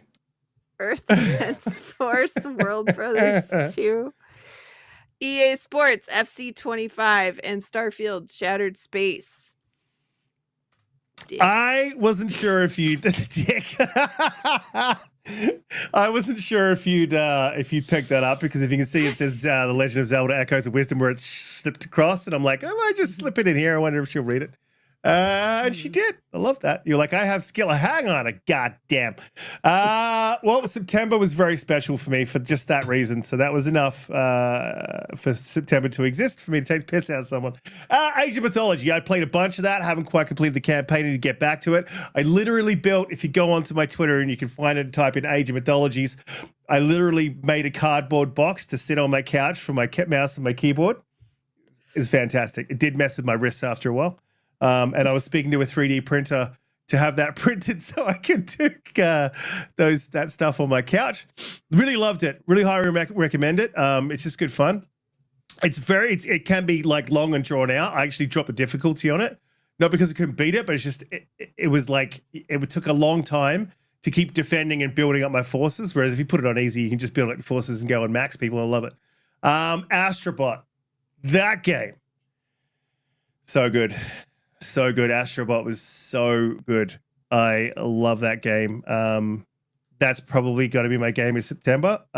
Just a great game, and I wish they would make more games like it. I think Xbox could do a similar thing with Banjo-Kazooie, in that sort of vein, that sort of platformy, your speed run difficult sections, but your fun sections, different worlds. It's great. It was fucking great. Ace Attorney, I played a bunch. No, I didn't. Warhammer Space Marine 2. Love that game. It was tough because I was bouncing between Astrobot and Warhammer, and that's my close second. September was fucking crazy, man. It was a great, great month. I didn't get to the Plucky Squire, but it's one I was looking forward to, and I will be when that drops down on in price to a deal. I'll be grabbing that. Loved the Plucky Squire. I heard some people had problems with it, but I just like the premise, and it looks amazing. Dead Rising Deluxe, didn't get a chance to check that out, and it's not really my cup of tea. One thing I was disappointed about within September is the dropping of Frostpunk 2 and Ara History Untold, because initially when we saw Ara, it was touted for both Xbox and PC, and then they just sort of walked that back over time. It was in that notorious showcase where they promised everything in the next year, and that just did not come true. So... yeah, I think Flintlock was in there too. And Frostpunk 2, just because Frostpunk 1 was so good. It was really good. And it is on Xbox, and I'm just a console guy. So Balatro Mobile dropped as well. I played a little bit of that. I can't get into it. I'm a Texas Hold'em guy, so I'm like, what is going on here? I don't quite understand the game, but I'll put some more time in it. And I haven't touched Starfield Shattered Space. So for me, that month was just huge. There was too much going on. And I put most of my time into Astrobot and Warhammer Space Marine 2, both fantastic games, but I think Astrobot just wins out on the fun factor. It might even be neck and neck for those two because Warhammer Space Marine 2 was awesome as well. My September was fantastic. I loved it. And there's still games out of September I need to play. So, Holly, how was your September? Yeah, a train wreck because there's too many of them on here that I wanted to play. Plus, the Star Wars Outlaws actually came out like August 30th or something like that, right? So it was really like a September game. So it blended in. So I missed Age of Mythology, which I'm going to go play. And I missed Aura, which I'm going to go play. Frostpunk 2, I just messed around with the tutorial a bit. I didn't get very deep into it, but I'm going to play it. And man, that game is beautiful. It is gorgeous. And it will come to console eventually because they had Frostpunk, the first one, on console. It just takes a lot of maneuvering to get those games onto console. So what I did not get to play the casting of Frank Stone, but I am interested in it. I would like to play that. I did play Astrobot. I did play Warhammer. Still playing Warhammer. I own the Plucky Squire. I just haven't quite gotten to it yet. I played Dead Rising Deluxe Remaster, the game I was didn't like it though. Second most excited for in this year, most disappointing. It was a remaster was not enough. It needed a full remake. It mechanically or what's the yes. The graphics, they were upgraded graphics from when the game came out. They were fine. I had no issues with the fact that, it was a little campy looking still. It's totally fine, right? But the mechanics were just not done well. Like, you would be in the middle of a swing to hit a zombie with a baseball bat, let's say, right? You'd be in the middle of a swing and the zombie could just grab you out of the mechanic and bite you, or, you'd have to, have to quick time out of the grab. And you only get like 3 grabs, I think, before you're dead.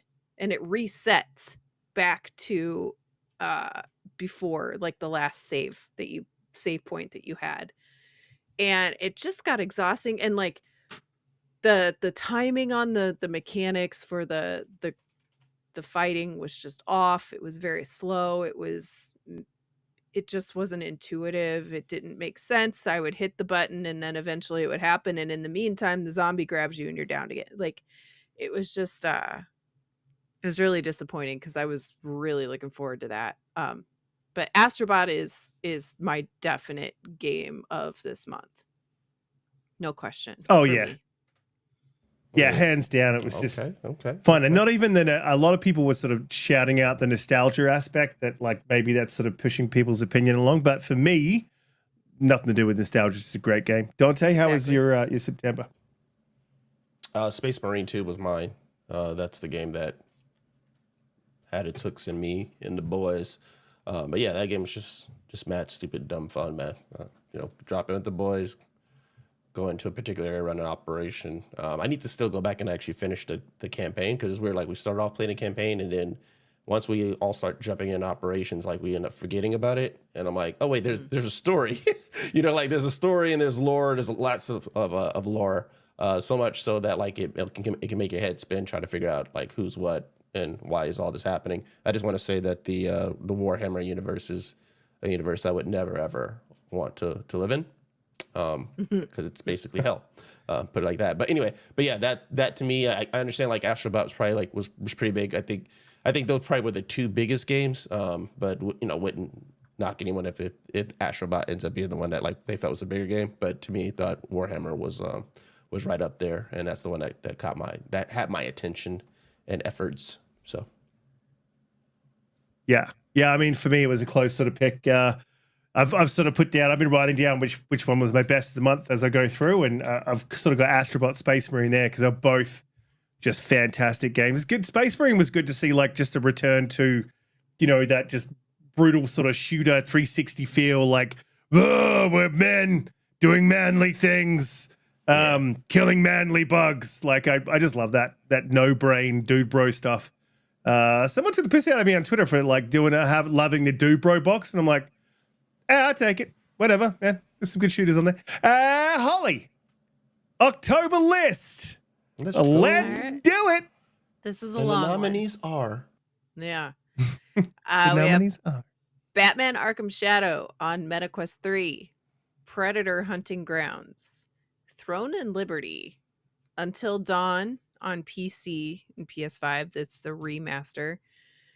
NHL 25, SpongeBob SquarePants, the Patrick Star game, Silent Hill 2 Remake, Diablo 4 Vessel of Hatred expansion, Metaphor Refantasio, Dragon Ball Z Sparkling Zero, New World Eternum, Darksiders 2 Definitive Edition. Definitive. Yeah.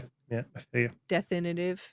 Neva, A Quiet Place, The Road Ahead, Animal Well, Unknown 9 Awakening, Blind Fire, Super Mario Party Jamboree, Teenage Mutant Ninja Turtles Mutants Unleashed, Normal Room in Hell 2, Alan Wake 2 DLC The Lake House, Fae Farm, Fear the Spotlight. I saw you do that, you troll. He tried to get me again. It didn't work. Fear the Spotlight, Terminator Survivors on PC, Windblown PC Early Access, Romancing Saga 2 Revenge of the Seven, Yakuza Kiwami, I don't know what this is, YSX Nordics, Sonic Shadow Generations, Call of Duty Black Ops 6. This list is crazy. Life is Strange Double Exposure, Phasmophobia, Red Dead Redemption on PC, Pokemon Trading Game Pocket, which is a mobile game, Blasphemous 2 Mea Culpa DLC, Dragon Age The Veilguard, and Horizon Zero Dawn Remastered on PC and PS5. Remix. Oh. Well, that is a list. I did try to get her again. I had I'm a Fraud in there, but she got around that one. I'll have to. I'll do better next time. Huge, massive month. So where would I kick off my month? So Silent Hill 2, I didn't get a chance to play yet. I am going to play that game. I love Silent Hill. I've just had too much on. And I've got 3 TVs about the house, and just that area with the PlayStation sort of taken up with a whole bunch of crap at the moment. So once I get that sorted, I'll probably get in there and get it. Diablo 4 Vessel of Hatred. I haven't purchased this. I did play this both at Gamescom and at PAX, and I really, really liked I really liked this. I loved it. Just an absolute ball. So I'll probably jump into Vessel of Hatred, I think, maybe later in the year.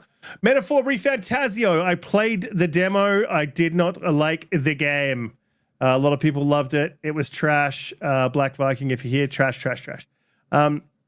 I get how people like this. It's got a good story, deals with some really good themes, and I like that. It just is a lot of story and walking to a story, and then a little bit of combat story, walking to a story, and then loading. And I'm just like, it doesn't. I did finish the demo. It doesn't. It just didn't hit for me. Fantastic soundtrack though. Oh my god. Animal Well, I know was huge for people. Didn't play that. Unknown 9. I did get a chance to play this. The demo was weird because it dropped you straight into a combat situation with little to no tutorial, and it was sort of like wave combat.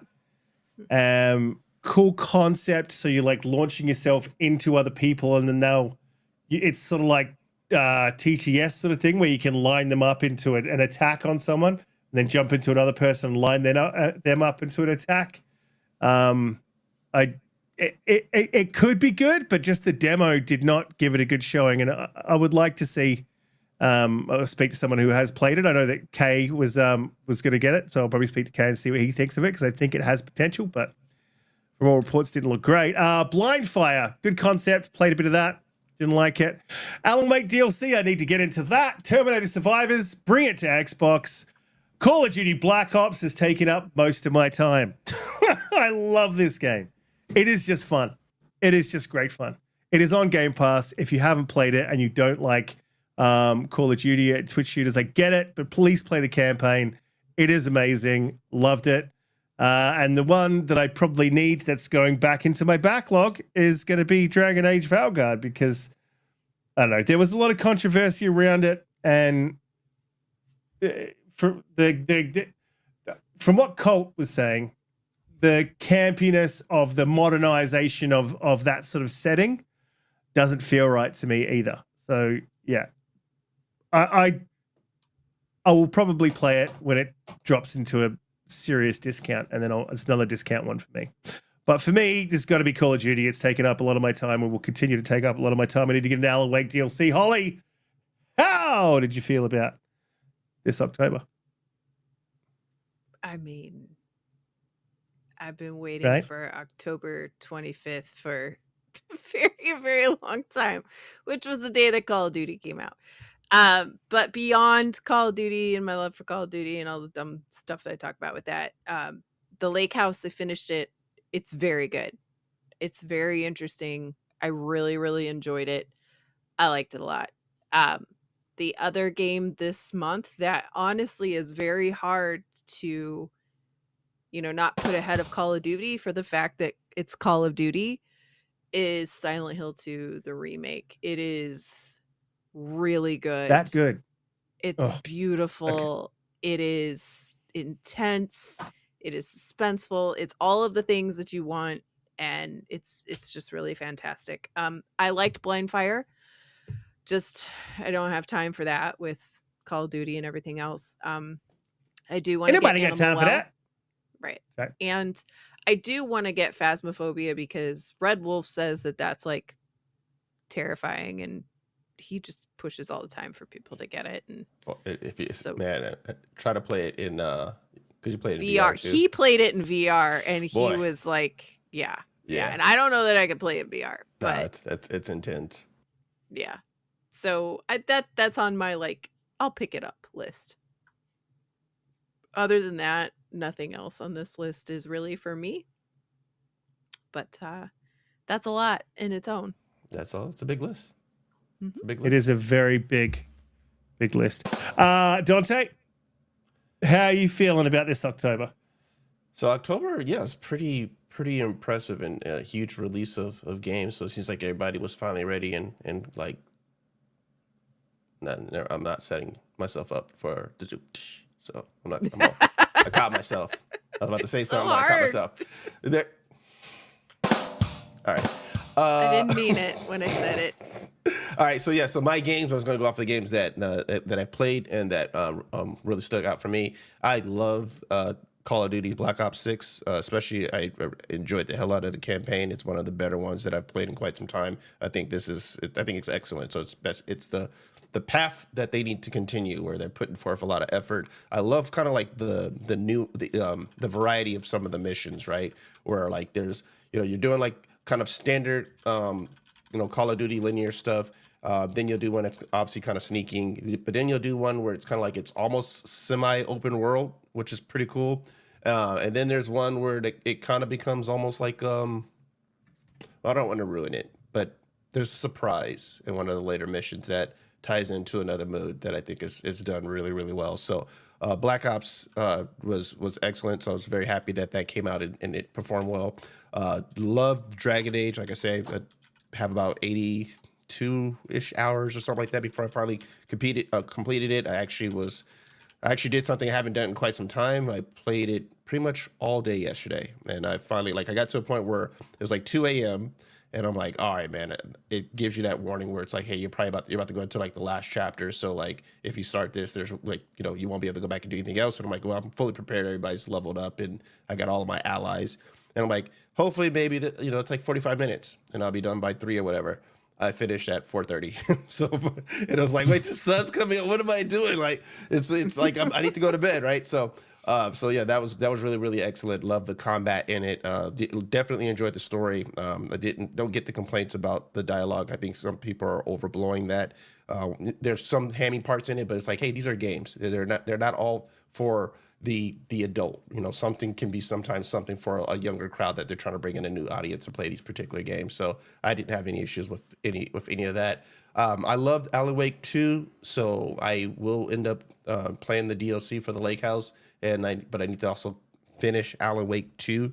So I'm like, I think I'm like at least 3/4 through that particular game, but then I got sidetracked on playing other stuff. So it's on my back burner. I'm going to go back and finish that since I'm free right now.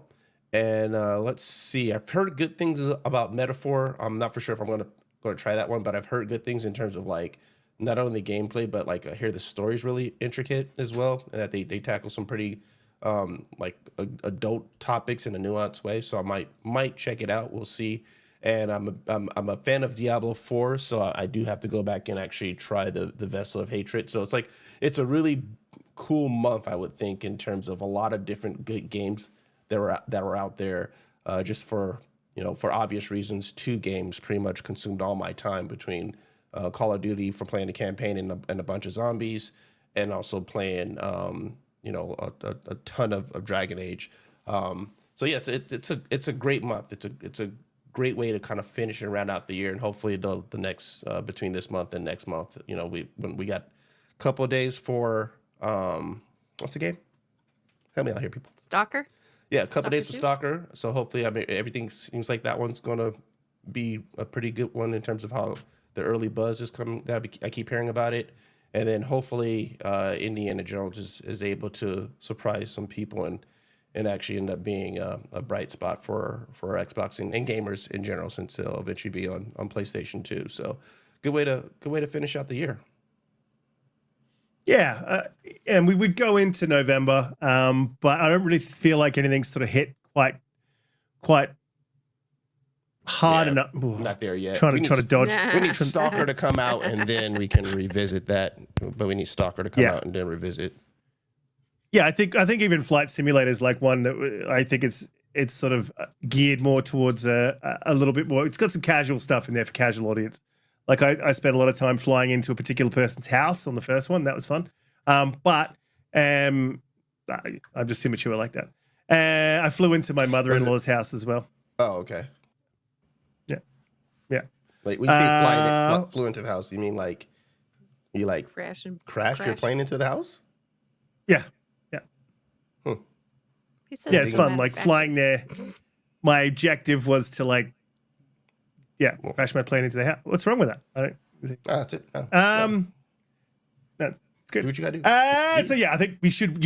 You're right, Donte. We should wait till Stalker comes out. That game is, again, not what everyone thinks it is, but it is amazing, and I'm going to spend a lot of time in Stalker, which means my backlog is going to suffer hard. And this show has really, again, shown me how large my backlog is. So listen, for me, just going through the year, I wanted to give my sort of final game of the year, which I think will probably get it. I don't think it has a heap of competition. I think Astrobot's got this game of the year. I think another PlayStation exclusive is going to win it. But look, I think if it does win it, it honestly deserves it this year. It's if I was to put another game up against it, it's Call of Duty, but that never wins. But that game is probably the best game the best Call of Duty release since 2019. And before that, I was off the series for quite some time. So like I just really, it had lost its way, I felt. But yeah, Call of Duty Astrobot, but Astrobot's going to win it for me. Holly, where are you at? Who do you think? What do you got? Well, if Call of Duty was to ever win, it would be this one. This would be this one, yeah. For me, the top 3 games of this year are Astrobot, and to be fair, that is my game of the year Except I say that with the fact that Call of Duty is, I think it's absolutely phenomenal this year. And I do think it's unfair to just be like, well, it's Call of Duty, so you can't really count it. Yeah. But that's what we do, right? Yeah, unfortunately, Yeah. Yeah. So it I gets do think it overshadowed. is an equal contender, and maybe if not a little bit better than Astrobot, just by the fact that it's got so much content that is really fleshed out and really well done. However, Yeah. I love Astrobot. Excluding Call of Duty, Astrobot for sure, game of the year for me. And also Silent Hill 2 remake. And I know this is the remake thing, right? And all of that. However, Silent Hill 2 remake also. I got can't. mm, And I got- and mm. Shadow of the Erd Tree DLC. You know, if we're gonna start talking about that, I mean, that was can't win almost an game of the entire year. I don't game think of that could be. It can't It be game. can. I don't think it can be game of the year. It can. Well, apparently And it can, that's but due to I got- his new rules. It can. I think they need a different category for remakes and DLCs. Yes, DLC should have agreed. its own though, because Yes. a small compartmentalized DLC shouldn't have to go up against an entire game that's been remade, right? Yeah, I agree. I think DLC should have their own. I don't think remakes should have their own category. I think that they could be. They should. They can be up in the category of the year. Look at, for me, the gold standard still remains Resident Evil 2. So what, that game was like a complete remake. Last year, you know? Resident So if you- Evil 4 was my game of the year. The remake. Yeah. So if you're doing a complete remake of the game and it's, you know, it's obviously along the lines of the story, but it's very different, fine. If it's a remaster, again, that's a whole different territory as well, I think, you know, so. But yeah, I think that Silent Hill can happily be in there. Donte, how you feeling about your game of the year so far? Where are you sitting? Well, so I'm not gonna go off of my game of the year. I'll just go for what I think is going to win based upon just like anecdotal Give us both. evidence and stuff. Yeah, both. Give us both. Okay. Interesting. All right. So my game of the year probably so far is oddly going to be Dragon Age. Like I've just had a tremendous amount of fun with it. I've had a great time. It's been hard when a game is hard for me to put down, where I'm spending 8+ hours playing it. To me, that has my full attention. And I'm thinking about playing it like, you know, I'm at work and I'm like, can't wait till I get home to complete it. It's probably going to be that. In terms of a new game, right? I've also been, again, no lifing Starfield, so you know that doesn't count. But in terms of what I think is going to win, I think you guys are right. I think it's probably going to be Astrobot, but I think Shadow of the Erd Tree also would be up there. I also believe that Helldivers needs to be at least nominated. It won't win, but I think it needs to be nominated. And I think that Black Ops should also be there. I think Black Ops should not only be nominated, but I think it should have a legitimate shot to win. Unfortunately, I do believe that people are going to treat it like, oh, it's a franchise. We always get these. We never really treat them like they're, you know, they never get the prestige as something like an Elden Ring could get, or even, you know, like a game like Astrobot, if it comes off like once every so often. The fact that there's always an annual release, I think they kind of diminish it, and people kind of just expect that it's just mainly for the multiplayer, right? But since this came out so polished and had such a really, really good campaign, and pretty much all aspects, you know, the campaign was good, the zombie modes is really, really good, the multiplayer mode is really, really good. That's still pretty tough to do, right? That's a lot of work that studios have and to do. it took 4 years to make it, just like it takes Astrobot 4 years, right? And you know, and it's like I think that counts for something, to be able to do that and to execute as well as they did. I believe it should legitimately have a chance to win. And I think you know, I think a lot of people probably, if they played between the two, they probably are going to be spending, you know, they're probably spending more of their time in Black Ops, more so than they would be going back and kind of replaying Astrobot. But I think in terms of, because it did get high praise and it's made from Sony's first party, that the betting public might be that it would be Astrobot, if not Shadow of the Erd Tree. So I think but Metaphor has a big chance, though. Oh yeah, I mean, if we're just I forgot talking about that. You're right. objectively, I forgot about that. Like, Metaphor should probably be in the conversation too. My bad, I completely forgot about that one. True. So, yeah. Donte, as much as you played Dragon's Dogma, you like Dragon Age more than Dragon's Dogma? Yeah, and it's more from a like just quality of life gameplay mechanic stuff, right? Because like I enjoy I enjoy the way the combat works, where it's kind of like, you know, you can synergize what you're doing between someone casting this and priming something, and then your other character using it to detonate, right? And then your particular build also enhancing that type of damage if you're going like a fire build or a cold build or whatever the case is. And also like the quality, the ease of life thing of like, I can fast travel. Once I've unlocked this map, I can go there and then fast travel to a particular part where this particular quest is going to be versus, you know, have to get to this cart, maybe get close enough to it, or I might make it there depending on if there's an encounter. So those little quality of life things made it where, for me, like Dragon's Dogma, I won't say like I know I played a ton of it. I know I had a really good time with it, and it's probably like right up there, like it's right in the conversation. But I would just, maybe I'm going off of recency bias with Dragon Age, but I just enjoyed the combat so much, and I also did enjoy the story and figuring out more as to like, you know, because I didn't know anything about Dragon Age. So this was like completely brand new for me to kind of go into it. So I start kind of understanding the lore a little bit, and that made it really pretty interesting. So to me, I think it has its notch above Dragon's Dogma for me, even though I really did love Dragon's Dogma. Okay, just curious. Yeah. I mean, I have to. I do have to check that game out because it's just a lot of differing sort of opinions from those who played it. On the things they like, didn't like, and it is some people's game of the year, and it's in like IGN's list. They have a list that it's in game of the year, so it's great to see it. Obviously there's always going to be recency bias. I mean, Prince of Persia, I think, deserves to be in some sort of conversation there as well. 110%. I think Hellblade 2. Yeah, I think Rand would agree. Yeah, I think. Excuse me. Sorry, just about to yawn.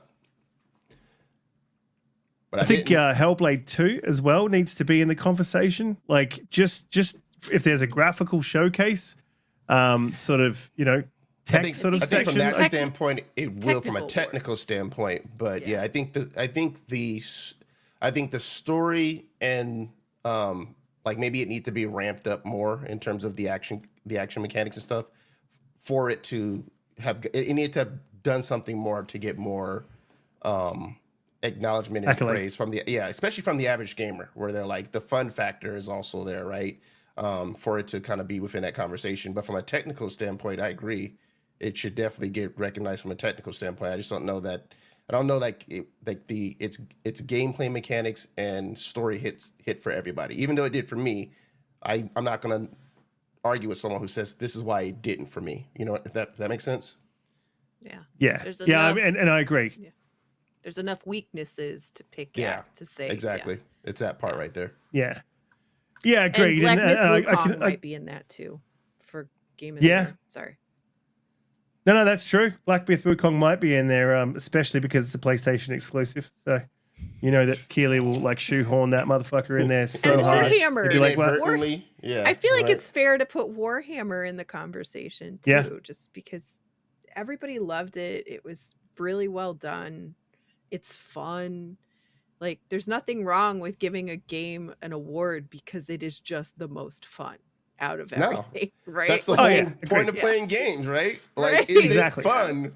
That's a thing that I keep telling people for, like, even for Dragon Age. Like, is it fun? Like, yes, when you're playing, it's fun, and that's the thing that I take away from pretty much most gaming experiences. Like, there will be your one-off experience, right, where you're like, you know, like Alan Wake. Alan Wake's an experience. Or even, what's that game made by Annapurna where you're in a time loop and you're trying to figure out like 12 minutes. 12 minutes, right? Fantastic So game. those are experiences which I definitely recommend people to have, right? But there's, you know, you're not sitting there saying, I'm replaying 12 minutes because I had, you know, the gameplay is so fun, right? Right. It's definitely an experience. So yeah. Yeah, absolutely. I think Black Myth Wukong falls into that as well. And then imagine if that didn't get voted for, you just see Keeley like walk into the room with his pad and just be like, right, I've noticed that no one's voted for Black Myth Wukong. We all realize that this is a PlayStation exclusive, right? Bob? Jane? Right? Okay, let's do this vote again.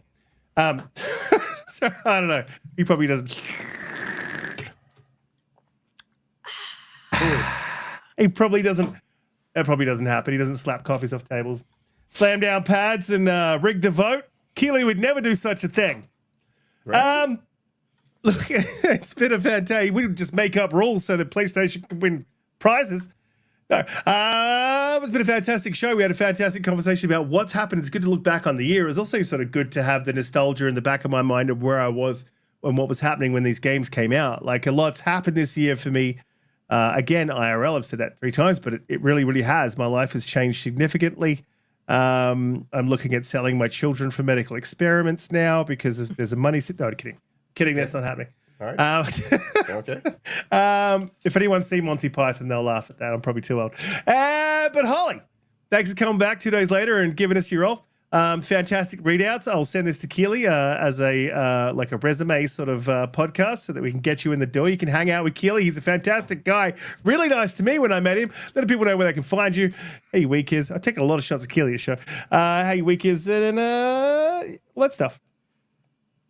Yeah, so on Tuesdays, I'm on the Renegade Realm podcast, which is on Red Wolf's channel. Tuesdays at 5 p.m. Central. Red has a couple videos out, and Stalker will already be out by the time people see this, but he does have several videos out about Stalker, and I'm sure he'll be making more as the game is out and able for people to experience as well. And then here on Friday nights at 6 Central for the time being. And that's all I got. That blue number 6 Central on Twitter. 7 EST, that blue number. Even if you type in Holly, it comes up for me. I don't know if that's true of everyone.